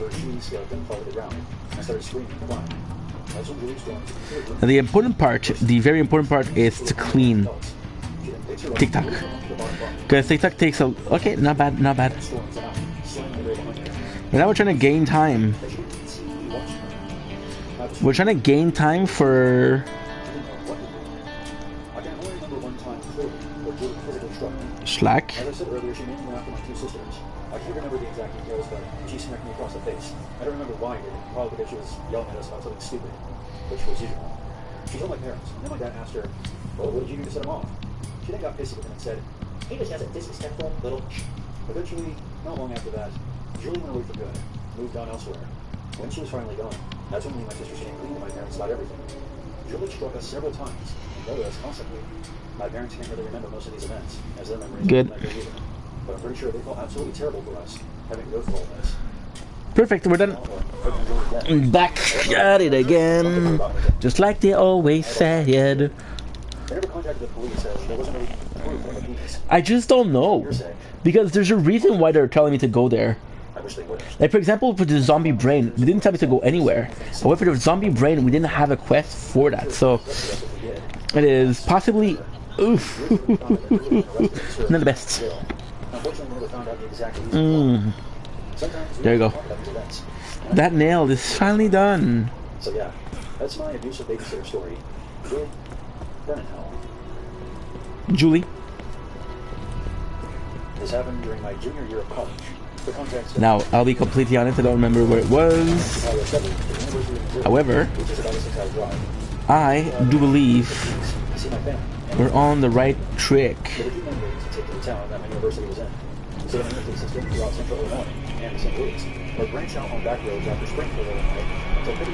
What is that?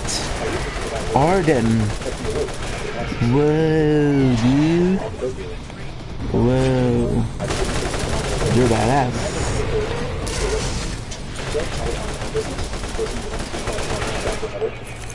One, two, eesh. 24.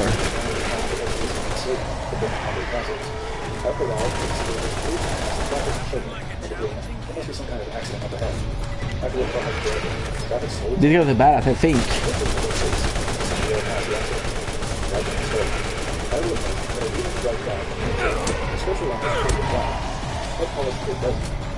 Okay, good. 44.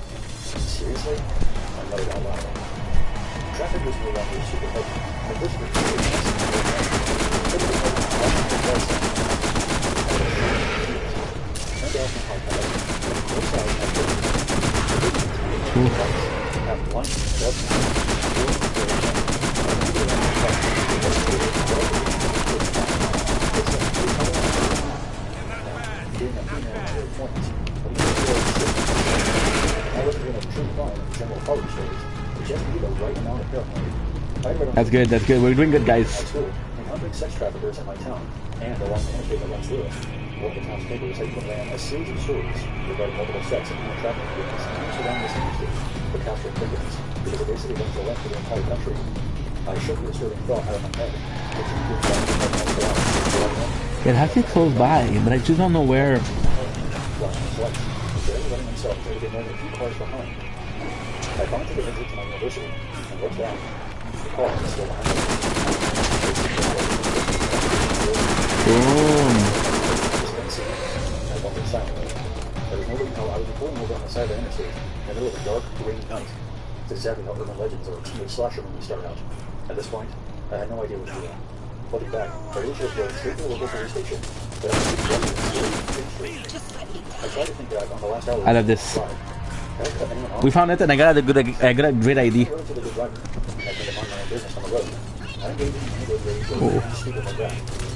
I stupidly began driving to my apartment. The car continued to follow. So flashing my lights so often. And the good news is they're here. So by killing them, we're gonna get enough time for the other one to respawn. What should I do?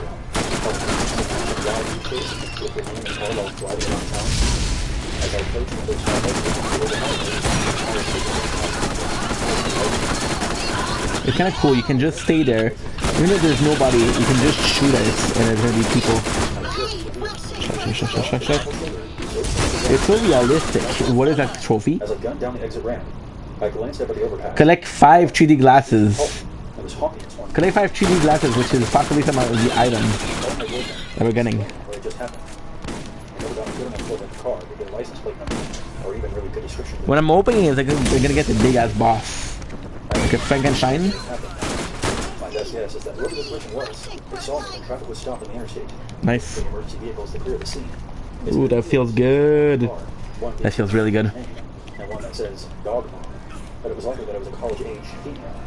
All this person had to do was look next to me to see that I was a female driving alone on the interstate in the middle of the night and had just the wrong. Boom. When I was in high school, I lived in a very small town in Texas. It was the kind of place where everyone was either related to each other or hated each other. I had no family there, so yeah.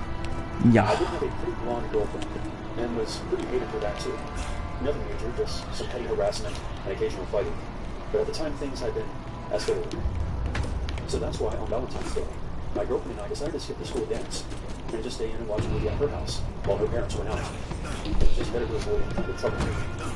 We borrowed her dad's car, a little Honda hatchback, and went into town. We stopped at a video store, and afterwards we went to Dairy Queen and headed back to her house. Problem solved. Fiverr's got talented freelancers for anything we need. Fivers. Good. Now, she lived in the mountains. It was out in the middle of the forest, along a lonely road, with no streetlights. We were chatting and eating our blizzards, when all of a sudden a car comes up behind us. No big deal. It became a big deal when the headlights flooded the interior of our car, and I saw a pair of hands on the back seat, and the top of someone's head peering up from the hatchback. The lights had illuminated somebody hiding in the back of our car. As soon as the well torn. hands retreated back down, a solid chill ran through the entire length of my body. I slowly reached down and pulled out my pocket knife. It was the only thing I had. My girlfriend saw me and asked, what was wrong? I then responded, nothing. I just had to stop at my friend's house real quick. She knew that was bullshit. I didn't have bullshit. I pulled over at the next house that came up and jumped out of the car, yelling at her to do the same. She jumped out in total confusion. I put the driver's seat forward and lunged into the back seat in full maniac mode. The intruder popped up with a jack-in-the-box, with empty hands waiting. Hey, relax. What are y'all up to tonight? It was some weird kid from our high school that we had never spoken to before, ever. What in the holy are you doing in our car? I thought you guys were going to the dance. I was just hitching a ride. We sat there staring at him with our mouths open, wondering what to do. He took it out real cool, and obviously we were in the middle of nowhere in some random person's driveway. We ended up driving him to the dance and dropping him off. The whole time he was telling us to come inside with him. I don't want these guys. We got back to my girlfriend's house. She began crying and shaking. She was completely down. I told her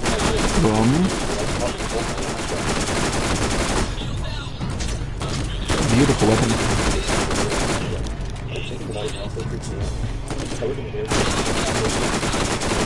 about 5 or 6 years ago. My mother, was the horse That was good. in our family, found a new horse she wanted to purchase in Lawrenceburg. We'll refer to the seller of this horse as James. James. Lawrenceburg is one of several places throughout Kentucky where people have claimed to have seen Kentucky's version of Bigfoot, the hillbilly. It has been sighted all over the state of Kentucky. Compound 60 out of 150. Along with my mother, hoping that we could see it ourselves. When we arrived in town, James's house is located on the outskirts. I was secretly hoping to get more, but it's okay. About here and there on the sides of the road, but there was one in particular I will never forget. We were about 5 minutes away from James's house and going slow because we had a trailer hooked to the back of our forerunner. I was staring out the window, hoping to see the hillbilly when I saw a house. This house had well over 20 mannequins throughout their yard, all shapes and sizes. Most were lined up or propped against what looked like a shed, but there were 2 of them that really freaked me out. One was an adult female tied to a tree right next to the road, so close I could probably touch it if I rolled down the window and stuck my hand out. And the second was the size of a baby. It was nailed to a tree only a couple yards away. Both of them looked really old and worn out, molded, rotting, etc. My mom stopped the vehicle, and we were all just sitting there staring at this place. The house was old and run down, but obviously, nice. Still lived there. The shed. Should have the water, the alarm. Minus what looked like satanic graffiti written all over it. The 3 of us were totally freaked out. We drove away, heading toward James's house. Once we got there, we asked him about the freaky mannequin place down the road. James claimed that he never saw anything like that. He also said that he was just in town that morning and took that exact road. So he would have seen. Once we left, my post has muted radio, which is all good. Part of me thinks this could have been some freaky prank, but another part of me wonders, what if some of them were Freddie Willis. mannequins? I was a food idiot when I was younger. I got hooked on Oxycontin, got in trouble with the cops, then ended up faced with 2 choices. Either go to jail, or go home and stay on a rehab program called The Farm. The Farm was unsurprisingly a farm, and I'm guessing it's our head traffic at Lexington prison. He surrounded himself with a deal whereby he could get himself all the dirt cheap labor he needed, so long as they were all trouble beings. True. I guess that sounds real exploitive. We're really hoping, but I'm not sure. I just don't. Yes. Fuck yes.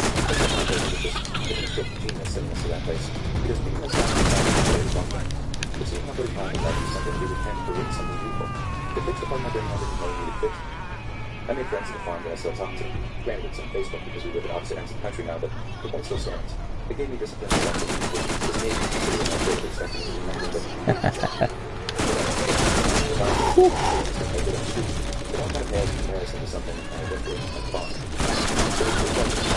The farm is from Dr. Phil, by the way.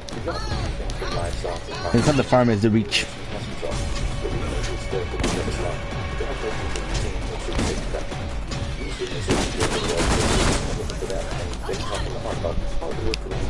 Ouch.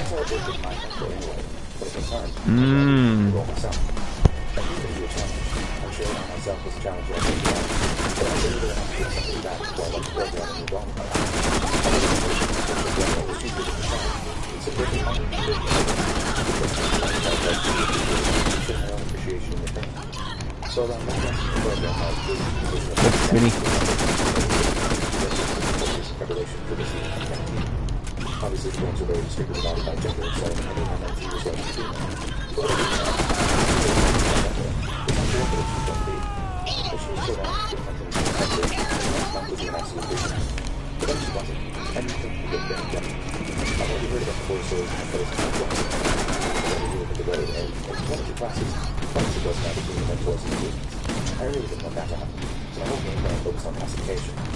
It was a grenade. I was hoping for gear.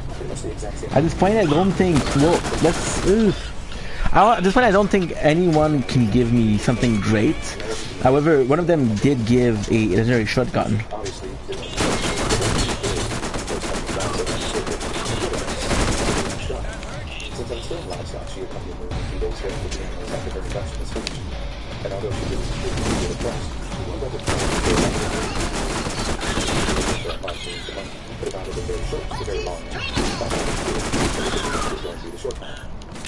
My mentee was fitting me well, and although her attitude needed major work sometimes, and then one day my house arrived, 2 of them, and I started them talking to her generally eager to leave. I walked over, maybe a 10 minutes listening in on what they were saying, but I didn't see this guy again. She called me over the phone.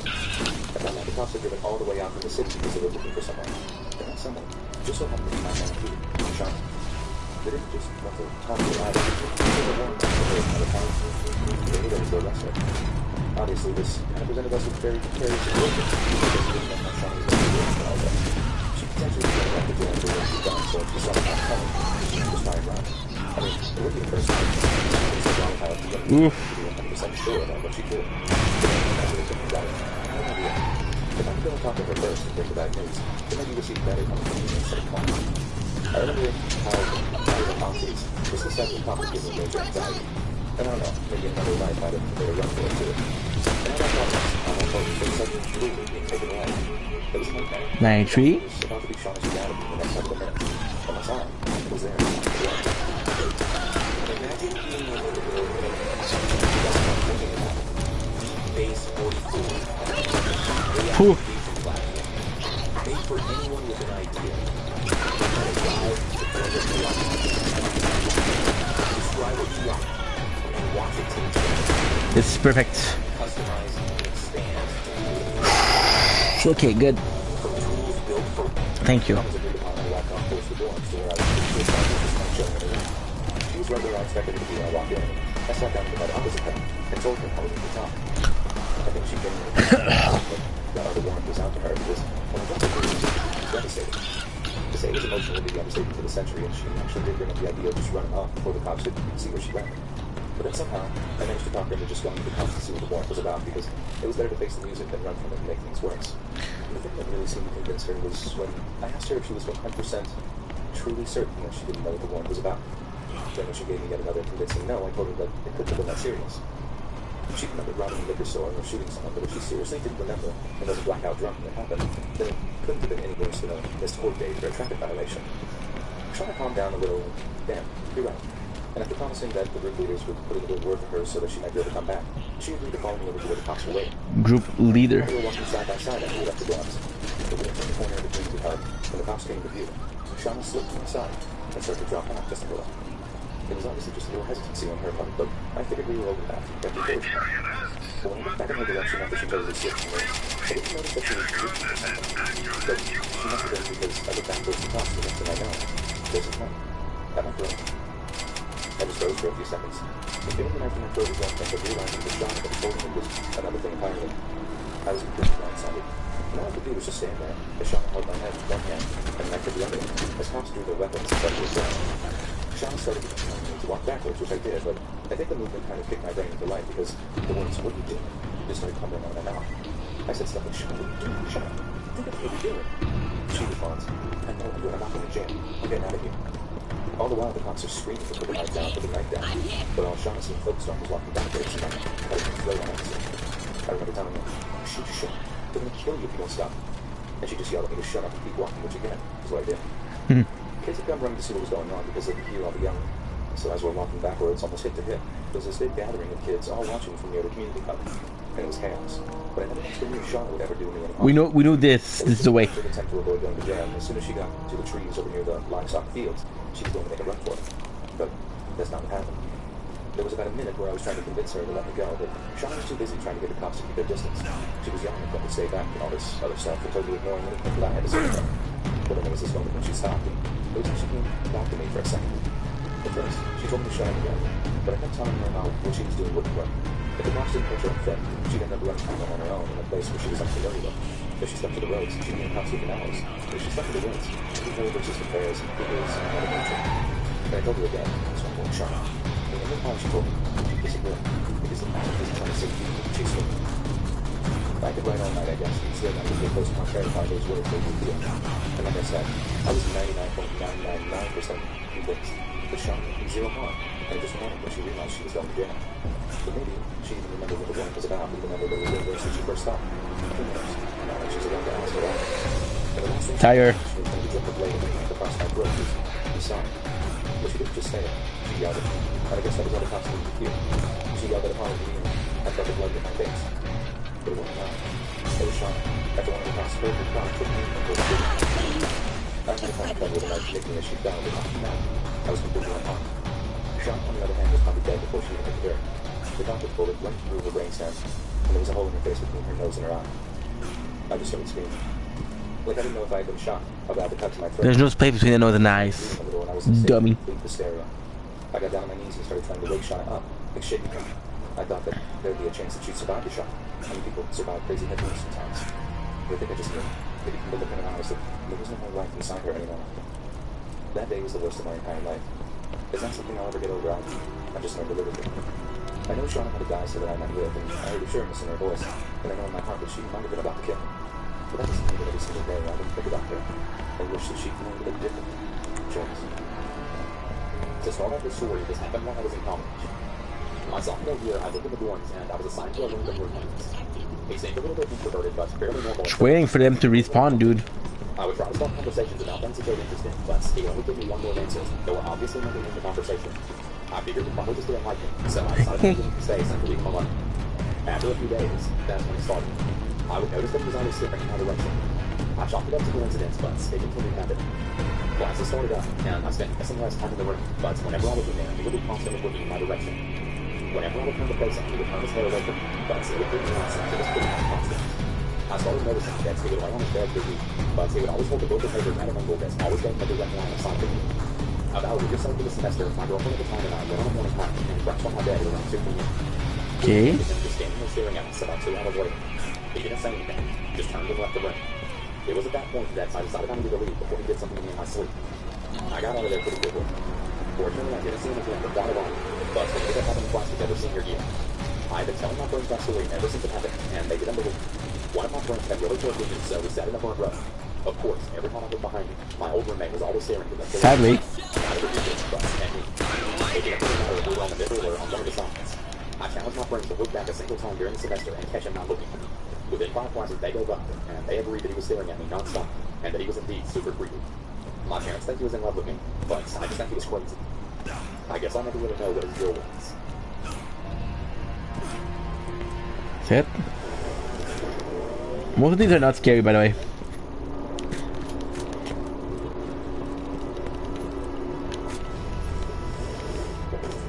That's kind of why we stopped listening to it.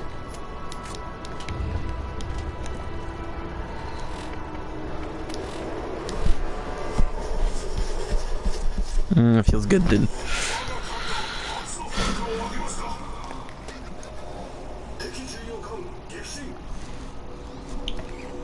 Okay. Not sure what that means. So it happened at the end of summer of 2016.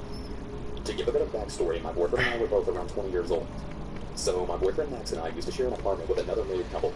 Mind you, they were pretty awesome people. Unfortunately for us, Florida wasn't what they wanted, so they decided to move to Pennsylvania. Max and I started looking for people to replace them with because of rent, and it was pretty pricey, and we didn't want to have to pay for the whole thing all on our own. It was in a very nice area, but not close enough to the city, so most people that told us they would drop by to check the place out would play down last minute. Eventually, Sure, sunrise. she was a very nice and laid-back girl. She then explained to us how she was looking for a place for her boyfriend, Dan. Now, I tend to see people's auras when I meet them, and I always get a certain feeling when I don't like them immediately. I'm not a judgmental person in the slightest. It's just something I feel and can't help. I did not like this person straight off the bat, but I tried to give him the benefit of the doubt because everyone else seemed to be okay with him, so I thought I might be wrong, and I was hoping I was. As the time went by, said Dan started being super loud. He would invite people over on weeknights to 4 a.m. He would play music loud enough for the sound like it was being played from our room, and multiple other annoying things, and also being beyond disrespectful, especially me. Max wouldn't do anything about it, and I'm kind of glad because I know Dan would have cut. Dan was 22 at the time, but he had the mentality of a 12-year-old. Side note, we later found out that Dan had some previous mugshots for shoplifting and other stuff. He also threatened to beat me up several times. Okay, I need to download a application. I just wanted to give you a bit of insight on Dan so you understand what is coming up. CapCut. Buckle up. It was a Wednesday night, and I got home at around... Ah, you already downloaded. Almost to the third floor, which is where we live. I saw him coming out of the apartment, but I don't say anything because we don't like him, so I just mostly ignored him. That is amazing. I looked inside from the doorway, and I saw nothing wrong, so I asked what he was talking about. And still, in an angry voice, he claimed that he had been wronged and that he had also just gotten home. CapCut. But I saw all the furniture... New project. So I didn't really know what he was going on about.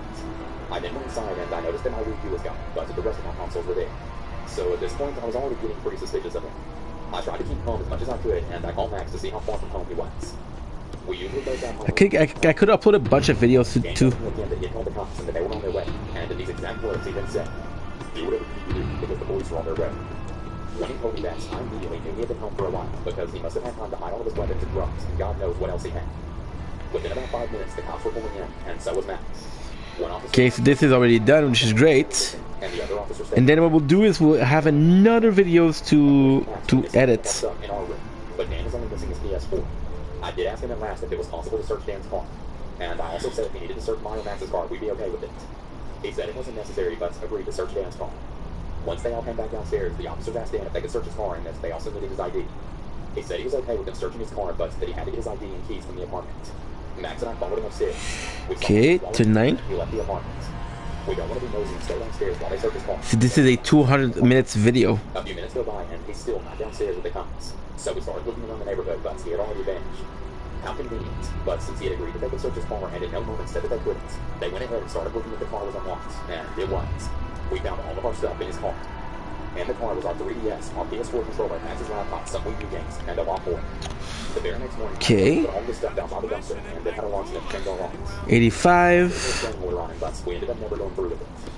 A few weeks later, we saw his car parked outside a few yards from our building, but we pretended like we didn't see him, and we just walked into my room with 911 ready to be done. Eventually, he just left. 86. No more problems. But still, Dan, Yeah, we got it. I really hope we don't encounter you ever again. Another videos to film. There you go. 3 years ago, I was going to a school in US City. Easy peasy. I was living with 2 other roommates. One of my roommates was pretty well known to usually bring city characters back to the apartment. At one point during our fall semester, she befriended a guy in her advertising class who went by the name of Dallas. He became her weed dealer, and she would frequently bring him over to the apartment. I suspected they were still together, but she always denied it. It was a strange relationship, but who am I to judge? My other roommate and I thought he was charismatic enough, but we also didn't see the appeal that Christy saw. I remember one night when we had Dallas over for dinner. He told us how he played for our college football team and that he started his own business at the age of 25. He was very different. Boom. And it was Dallas because he used to live in Dallas, Texas. And apparently that's what his parents named him after. Me and my other roommate had a Boom. we didn't have much of it except for the food, but we didn't want stuff and wanted to blow it up. I love this. I believe we came in for dinner maybe around 2 more times after that. Imagine if the bad mother is actually Candace.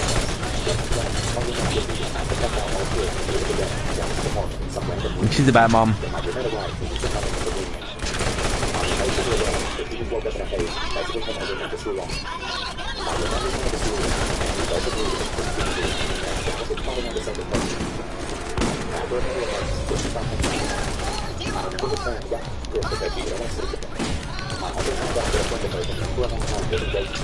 Oh, and also, his real name wasn't Dallas. Not even his number there.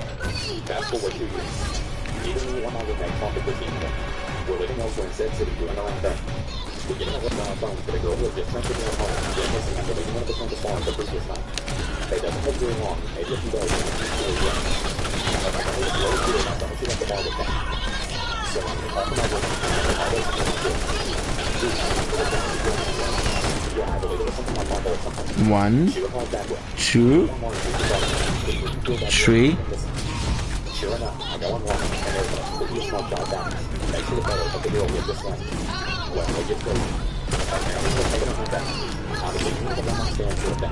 So I guess at one point things turned bad and he did one force and strangulation. And so in that court, he went up the evidence into the home to a body with a 50 grip to his grandma's house out of the way. And then he buried the sword and the hormones in it on the front of the house. After it came to the girl, they were completely marked up. They didn't take the cops very long to find them. 1. The guy who played college football and ran a successful business. He was just as benefits ever true. Also, he was like 21 years old, thanks to the school shooting in our college when Trump happened. When in reality, he was probably just there flying younger women. This is a really horrible story of what happened to that young girl. Well, that's supposed to be scary, by the way. Another dads. As per story.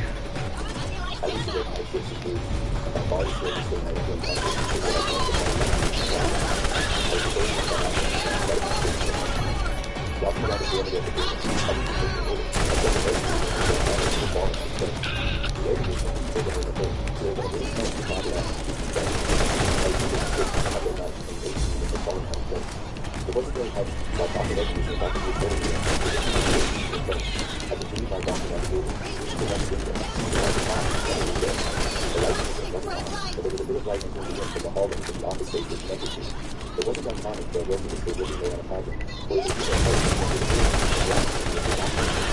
I passed my face to the doctor to see what was, if I recognized it. Once I was shooting to the ground, I could recognize it definitely wasn't an opportunity.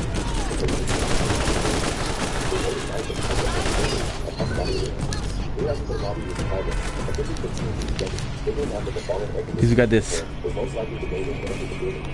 I immediately pressed the button on my phone and passed the button. I was still standing in about 100 feet of space, so I ran over to the bandit room and the person taking place on the street. So much bullets. So much. Boom, boom, boom, boom, boom, boom, boom.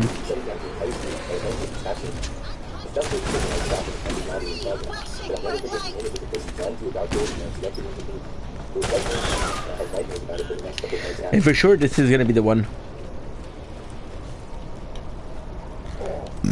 Because we have 10 left, and we still have a second spot. I eventually got promoted and earned better pay and shift hours. Look at this shit. It was on the night shift. The night shift was from 10 p.m. to 8 a.m. And the only workers in the building would be me and another person listening to the front desk checking in. The hotel wasn't a 5-star hotel by any means, but it was fairly nice. But most people who encountered and checked in the middle of the night weren't problematic. One night, I queued around, and grumpy looking middle-aged man came in asking for a hotel room. The doctor sat up with his asked for the payment before giving him his gift keys. He informed us that he wasn't able to pay for it, but would pay the 30 after the morning. He clearly didn't have to. He informed him that he could pay for it now, or he would be allowed to stay. The man typed white name and proceeded to cuss us out. The other guy I was working with that night, who was much more confrontational than I am, stepped out from behind the front desk, telling me to leave or he'd make me. I was about ready to call the cops, when all of a sudden, the man took off into the hotel running down the hallway. Both of us workers jogged out into the hallway to see him enter a stairway and appeared to head downstairs towards the hotel's basement. The hotel's basement was already used enough as it was, being much older than the rest of the hotel, and having a bunch of storage stacked high. Kind of hoping. We've never been there.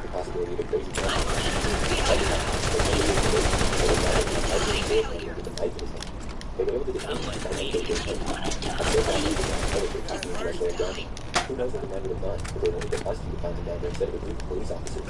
We didn't get any more shady characters like that during the time I was on the night shift, but I still felt a bit relieved when I got promoted and was able to work regular hours during the daytime. I was born and raised in North Dakota. Back when I was in high school, a group of us would research murders that occurred out in the county. We would then go out and find scenes and film the exploration. It was something to do while we got wasted on shooting teenage bullshit. Eventually we ran out of places to go. Got really good at finding abandoned rural farm roads and just looking for signs. So this is the one. Rut roads, deliberate tree groves, old mailbox posts were common markers. So I believe, I'm pretty sure. The parkour also is good at the game. It's not meant for... You're not meant for parkour.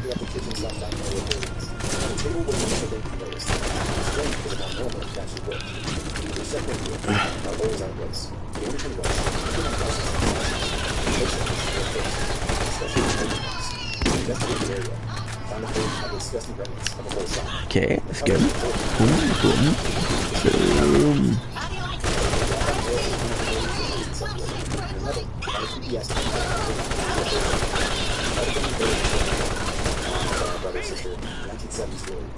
Furniture was dusty, but in good condition.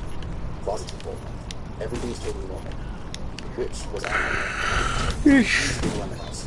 We all started to realize this house had not been moved out of. It was straight up abandoned. Imagine locking the door to your house and just never coming back. That's the state of the house. Complete unplanned departure. We went upstairs. Okay, so now we're good. You last one. My friend. I can't describe what it looked like too well because almost right away in the hall, we were the most terrifying scene that I've ever had the misfortune of viewing. We're running down the hallway. We're all young questions at each other around the same time. 50 long seconds. The two screamers caught their breath and said, you have to go in and shoot. Looking down the hall and through the doorway. I'm afraid that I wouldn't act in front of my friends. I shouldn't have been concerned.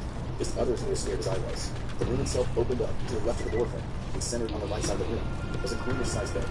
Propped up on the pillows with a blanket drawn to the waist. Arms on top of the blanket, and worst of all, the head was turned slightly, so it was looking straight in the eyes when we entered the room. It was a life-size porcelain doll.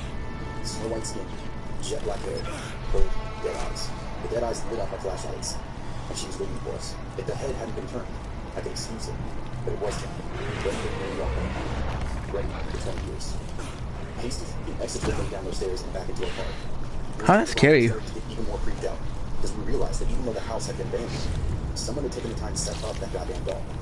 Not packing food, clothes, or family photos. Setting up the doll was one of the last things done in this house. We researched their names, but got nothing. No tragic car accident, no grisly massacre, no extended Smelling fire. just a tacky time capsule in the middle of nowhere. We found out that the county had been taking possession of the land for non-payment of taxes, explaining the loss. We never tracked down any more information on what happened to them, or why they left that doll. I used to eagerly attend Halloween every year when I was growing up. Since I wasn't able to attend October, Guys, I'm gonna have to go soon. I'm gonna do another 50 minutes. Maybe 20. Then I'm gonna have to go because it's the sunrise. I got 2 videos to do.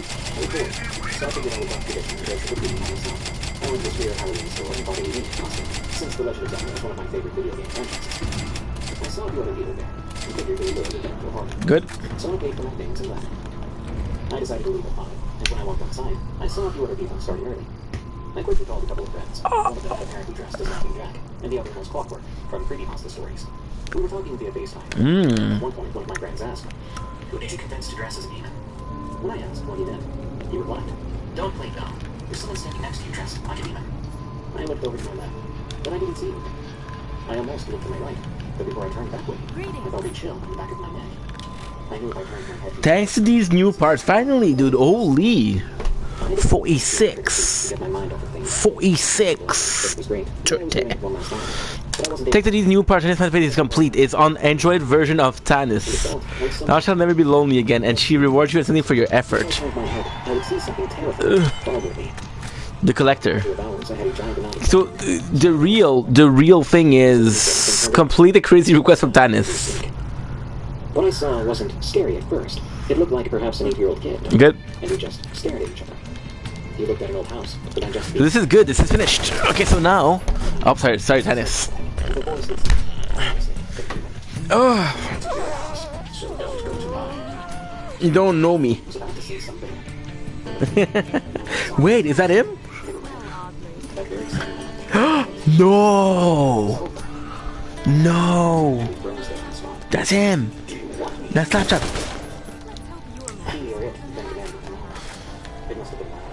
That is Claptrap! Okay. I probably broke Usain Bolt's record, judging by how fast I ran back home. Like shooting a rack in a barrel. Okay. And I also knew after that, I was done. This is a mission. Nowadays, it's only October. Okay, Center Gorge. Halloween has never been the same for me. So we know that's down there. Back in 1983. It's been about 40 years now, but I still get chills when I think back to the last time I ever went trick-or-treating on Halloween night as a kid. There's no more mission, Tannis.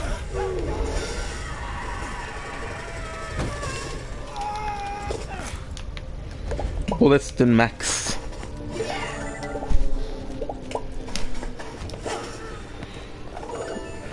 My apologies.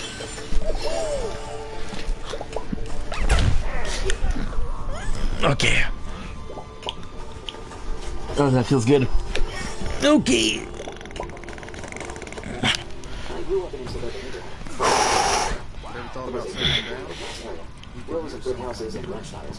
There should not be any mission that we missed out on. It was October 31st. As usual, I was looking forward to trick-or-treating with my friends. Mike and Dave. We had our Tartarus Station, maybe.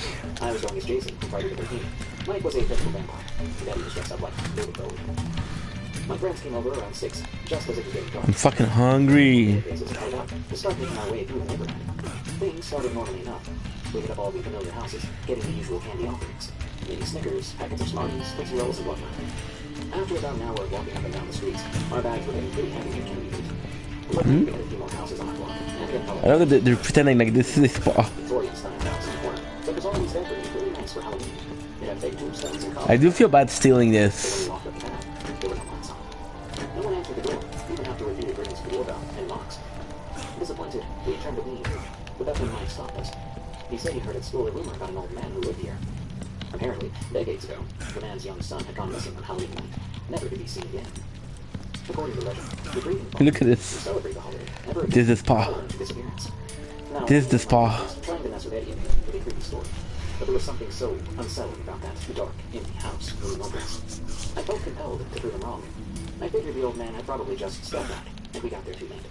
Without thinking, I said we should check the backyard real quick. My two friends hesitated, but eventually followed behind as I made my way along the fence toward the back gate.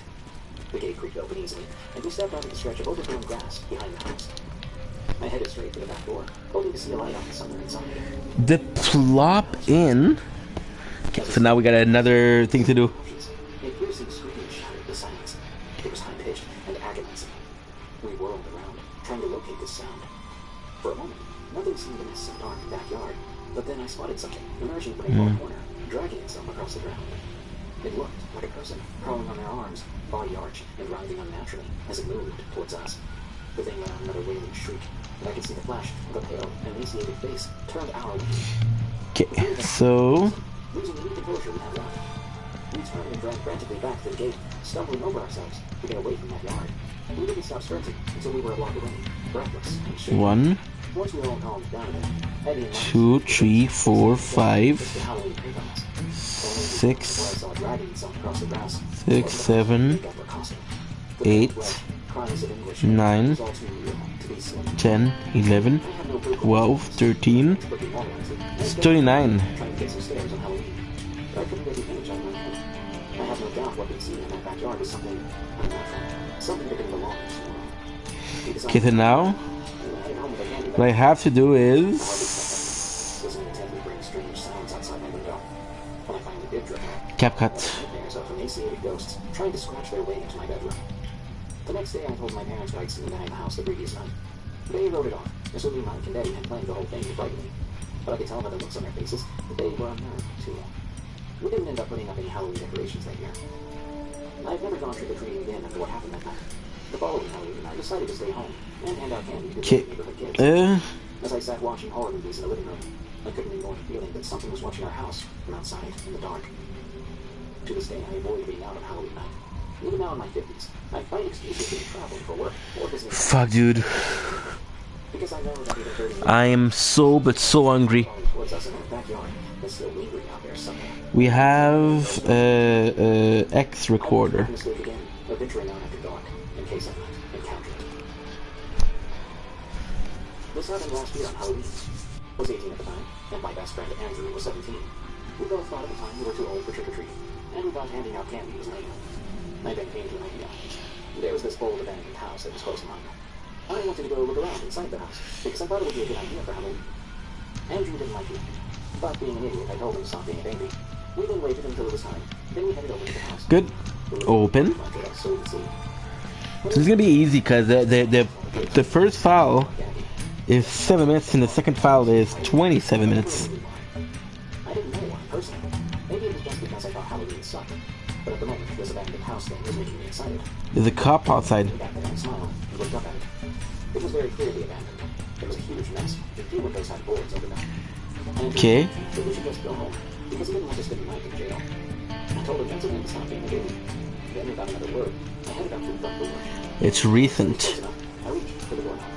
I was half expecting So fucking easy. but the door actually opened up. That's right. I even looked at each other. There you go. Andrew told me we couldn't back down now. So we walked out of the house. We have an ad for the. We were then standing in the front hall. We have an ad. Doors. We turned our flashlights on.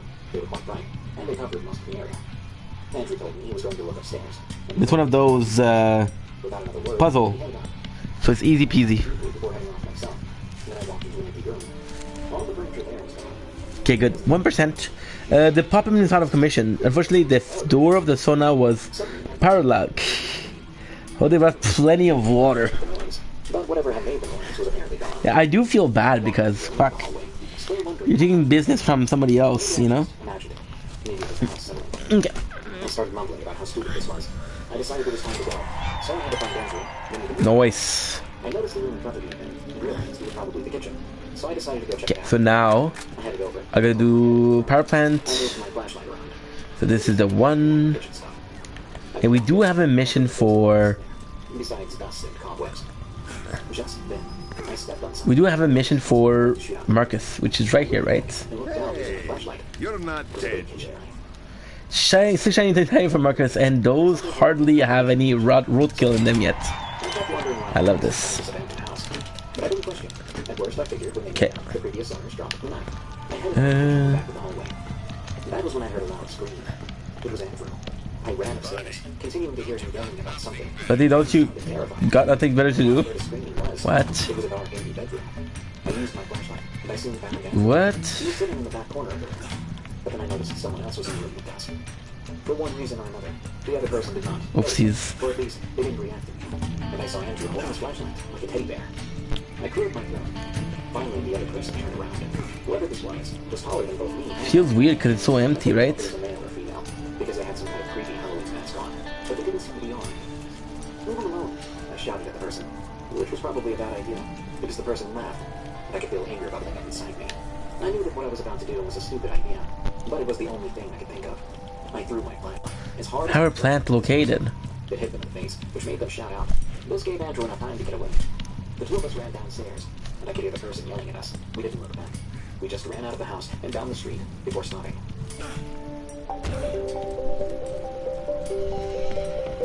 Intro. Slack. Ooh. Close but not bueno. Try one more time.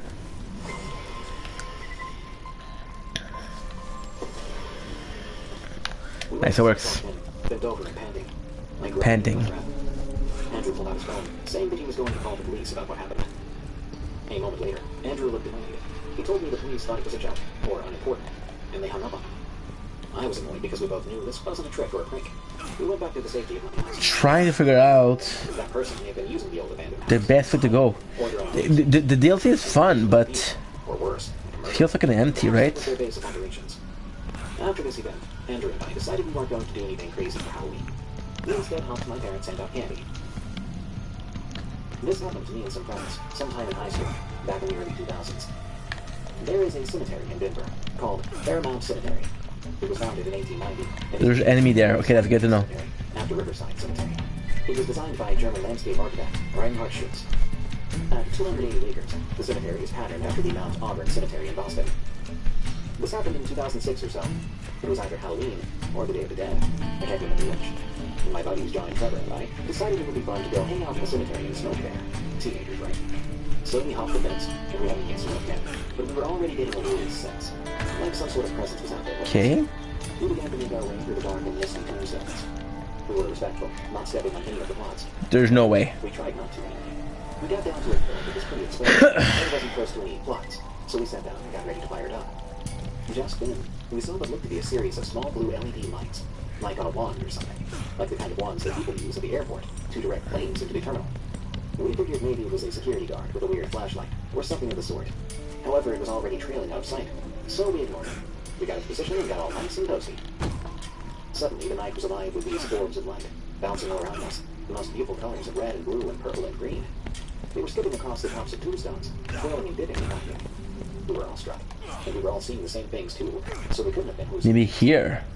Then, just as suddenly as they appeared, they were gone, like all the air had been sucked out of the very night itself. And suddenly it got so dark, you couldn't even see your hand in front of your face. The kind of darkness you could almost feel and touch, heavy, thick, and sticky. Up ahead of us, we saw a line of mist forming in the swirling wreaths of black. We couldn't quite make it out at first. Gradually, toward left and forward, we could see what can be described as a ring. All we see is still Brute trap. I love this. Yeah, I don't care what the DLC is. Give me enemies from that DLC. Expect me in Kingdom Hearts, right?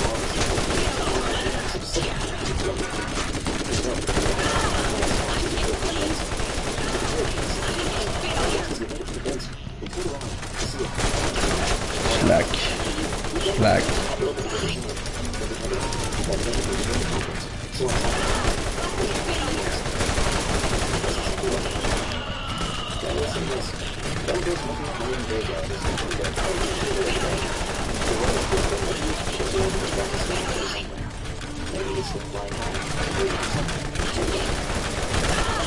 Sure, buddy, sure.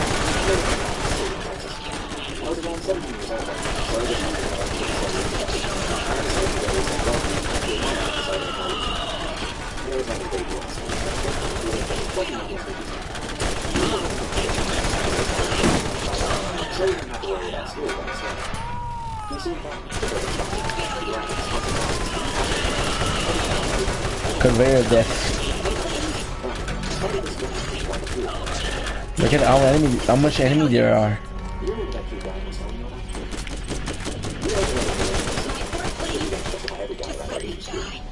When she pointed this guy out, however, he looked older, old enough that I wasn't comfortable with it. We had baseline rules when we went up. One of them was no guys that were out of high school already. Okay, that's good. That rule. He had a full person with a white streak down the side of his long ponytail. He didn't look old or feeble, just a well-bit older than us, by at least a decade. The creepy thing about him was, as we were looking at him, he smiled and turned a side glance towards us, as if he knew we were looking. This didn't sit well with Tanya, the oldest of us. She was she and his older sister Okay. to take with us. Day 20 extra intro. That made her a killjoy, but it was a good thing. She was over 18 and had credit cards. She could rent rooms and other accommodations and all that. You know what's insane? That night, she rubbed off on us, and she pointed out more than once that this man had been following us. She began to explain, and we all could remember then we had seen him at various locations throughout the night. We even noticed he was outside of the restroom when we came out. Yeah, sticking together was another one of those rules we found necessary. Ponter Black. Table on, so to speak. She thought we should give him a taste of his own medicine and follow him everywhere. A way to let him know that we knew what he was doing to get him to go away. We all agreed to be pretty fun, and we could laugh about it later. That's good. We did it. Follow him. It didn't take long for us to realize that he knew what we were doing. He even at one point fell into a line and split into two, so we had to divide up. What we'll have to do is we'll try to upload as much video as possible. That way I can transfer video around. Which led around the side of one of the buildings, leading away from the carnival. Yeah, I know. We should have called it quits right then. I felt uneasy. I could tell my friends were as well. But I guess we thought, why not completely chase him off? This would save the next girl that was alone, one that could end up as next creepy target. He turned and looked at us before he walked around the corner. He completely turned around. And we all stopped completely and stared at him. He just smiled and went around the corner. We made the decision to see what he was up to. We continued around the corner after him. Now here's the strange thing. He was gone. Nowhere in sight. We walked around that corner only a few seconds later, and this guy was completely gone, despite this area being Sender's Gore. There were no dumpsters or anything. Just 3 brick walls, close to 20 feet tall. Literally, physically, nowhere to go. Needless to say, we were shaken, so we called it a night. Exploring a new area. If I had to give you advice, even if you're a group, don't get cute and try to follow the creep. Oopsies. If they walk away. As for me, never look at here. With a ponytail again. This happened when I was around 9 years old. I'm 25 now, and it's something I'll never forget. It still gives me goosebumps to this day. I live in a terrace house, and my neighbors and I have our own little patio. There's a small Look at this. in my yard where people do their Sunday walks on. And these small This is super cool because you're reusing enemy from the shock and acid cave. However, we haven't seen them in so long that it feels so weird to see them. I usually got home from school about an hour before my mom got home from work. I lived maybe 50 meters away from my school, so my mom figured I was mature enough to be home alone. It was only an hour or so before she got home. So this one day, I got home from school. I did the usual thing, which was to make sure that I locked the front door and double check that my door was also. I went up to the stairs, as close as possible before my mom came. Look at this shit. But my cat had been missing for over 3 months. Hope sparked within me, and I thought, oh my god, did he finally come back? I ran downstairs to check his out. Beside the bed, gives me goosebumps again just writing this. There's a guy standing on my patio. A very tall man with black hair covering half of his eyes, making him look like a male version of the Ring Woman or something. I could hear him making this high-pitched sound. It's like a cat meowing. A brown liquid was running down from his mouth, and I could see him spitting out my dad's stomped cigarettes. He was actually eating from the ashtray. I was frozen, observing this. Eventually, he snapped at me so loud that the man must have heard me. He didn't react. Just kept eating from the ashtray outside. I ran upstairs to my room.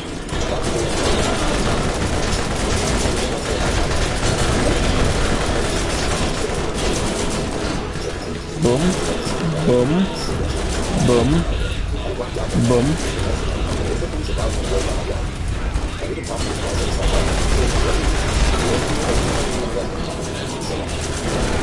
Therefore, help.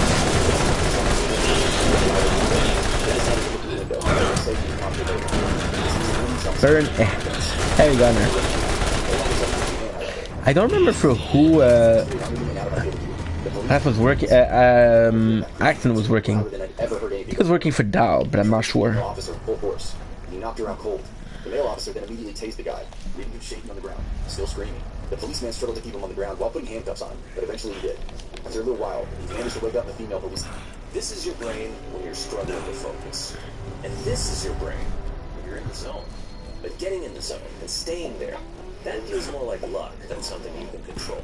So that's why we made Brain FM. It's like a do not disturb setting for your mind. And it gets you focused in just 5 minutes. Using science and sound, Brain FM guides your brainwaves into an optimal state. Boom.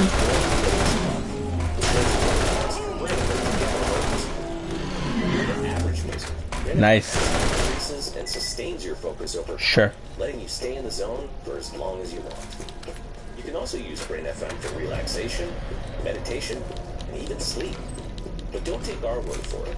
Join millions of others and try it yourself for free. And see what you get done. This officer, who seemed to be badly hurt, called for backup in an ambulance. Then he sees me standing in the window above him. The expression on my face must have been something else, because he just looked at me and said, "I sure hope you didn't see all that." Then I started to cry. By this time, neighbors started to arrive, wondering what the hell was going on. One of my neighbors, an elderly woman, Schlack.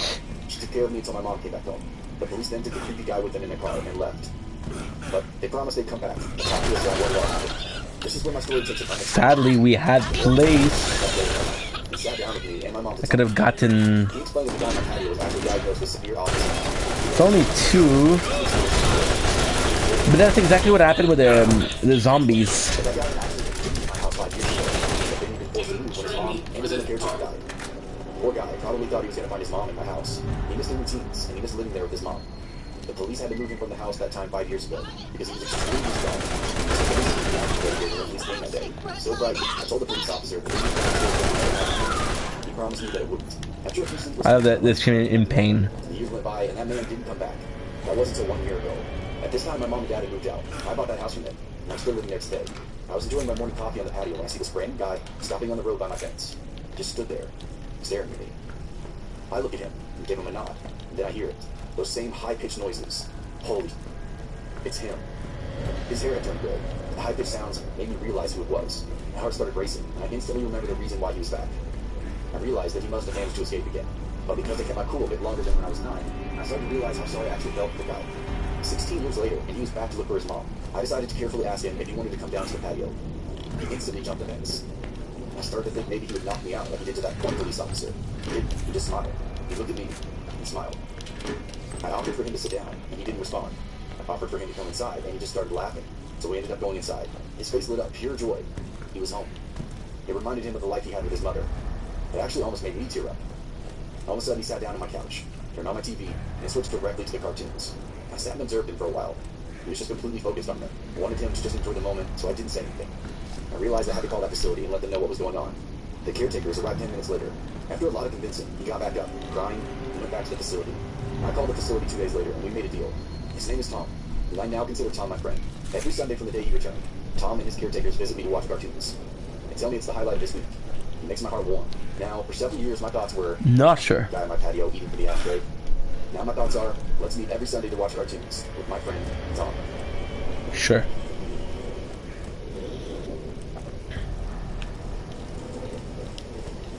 I was 14 years old, and it was just an average night, and it was around...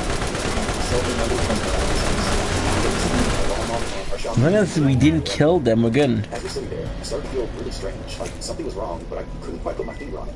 So we just kept watching TV. The same feeling wasn't going away, though, so I got up and walked to the backyard to lock it. When I came back to the kitchen, I saw what was causing my weird feeling. In the window was this very decrepit and homeless-looking man, just staring at us.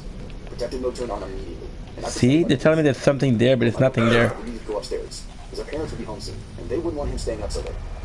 I have to find out how. Knowing damn well that there was a man outside, I think that he wanted in.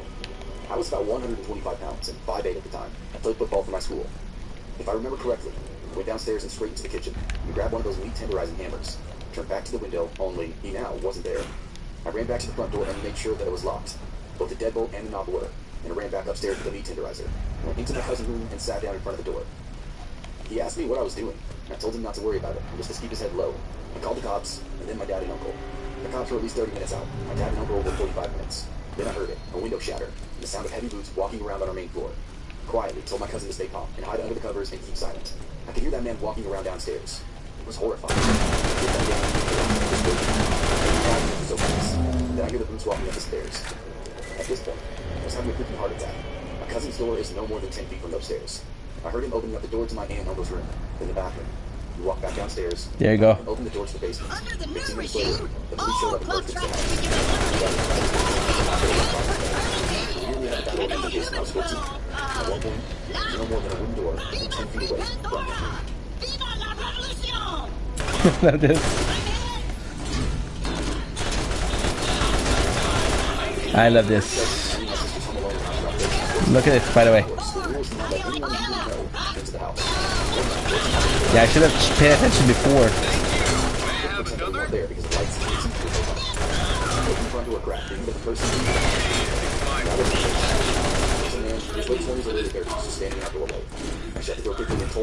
But at the same time, yes, I wasn't very smart. And latched the screen door. He told me a story about his vehicle breaking. It wasn't that bad. He needed to use a phone. I said that I couldn't see his car, and he indicated that it was further down the road. Then I asked him why he walked past 2 houses right next door. Here's a general recollection of that conversation. Look. Are you gonna let me use the phone or not? No, my dad is sleeping, and I can't let you go to his room to use the phone. Okay. What the? Here, and I'll use the thing. I'm not letting you in the house. Just bring the phone to the door. It won't reach. Please leave. Okay. I shut the door and lock it. And while my sister and I are talking about how scary that was, the side door handle begins to jiggle. The same man knocked and says, "Hey, will it reach this door?" At this point, I tell him to go to the neighbor's house and use their phone. And he starts to yell, "I bet your dad's not even home. Let me in. I want to talk to him." So then fine, I'll go get him. Then I went to my dad's room, got his shotgun, came out and racked it and said, "Here, meet my dad." The same man started cursing and calling me names, but he did leave. At least that's what I thought. He actually had gone around to another door and tried that one. Our dog, who was outside at the time, began barking again. He proceeded to do something that made my dog yelp and cry out. I screamed out that I was calling the police, and he finally left. I felt really stupid for the entire interaction. I don't know if he was just the guy that needed the phone, but that whole experience was very creepy. And I was obviously ill-prepared at such a young age.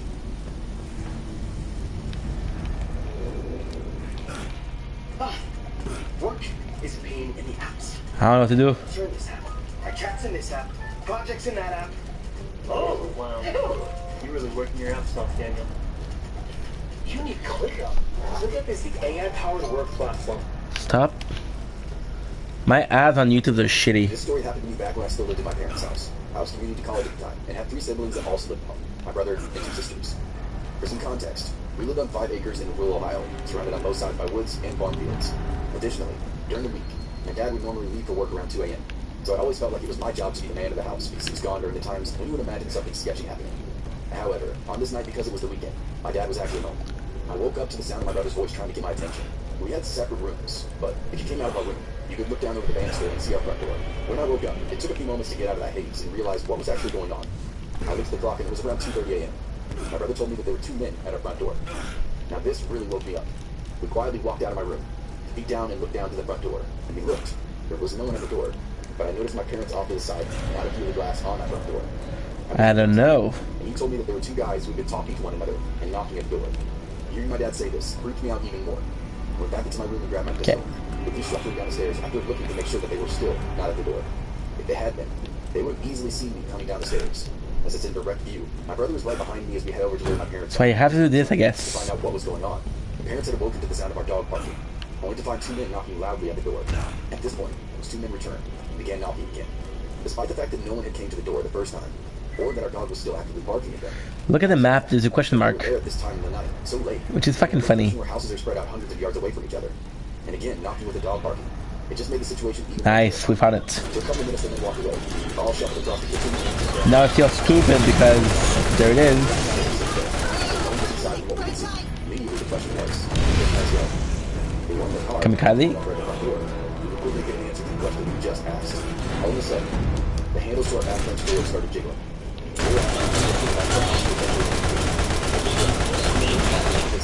Boom. To my dad, as pure terror overwhelmed him. Then 2 things happened. Or out of the very real possibility that I might have to shoot this man. Secondly, my dad finally grabbed the phone and called the police. Fuck, I love this game. Thankfully, after a minute of jiggling, they stopped at the back door and disappeared past the front door, knocking once again.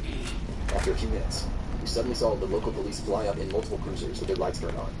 As they came to our driveway and into our front yard, the 2 men bolted and attempted to run the long way around the house across the driveway. One of them disappeared out of view. The other one was intercepted by an officer yelling for him to get on the ground. He didn't. He was immediately tased and fell. A few of the other officers went around the house after the other guy. One of them came to talk to my dad and I as we came outside. They ended up finding the other man hiding in my sister's little... Look at this shit. That's the one who hit, had cocaine on him. While they were both arrested that night, we never did find out what they were charged with. They were talking to them. So that was doing wasn't fun. So it's a random thing that it's not Stuff. Boom!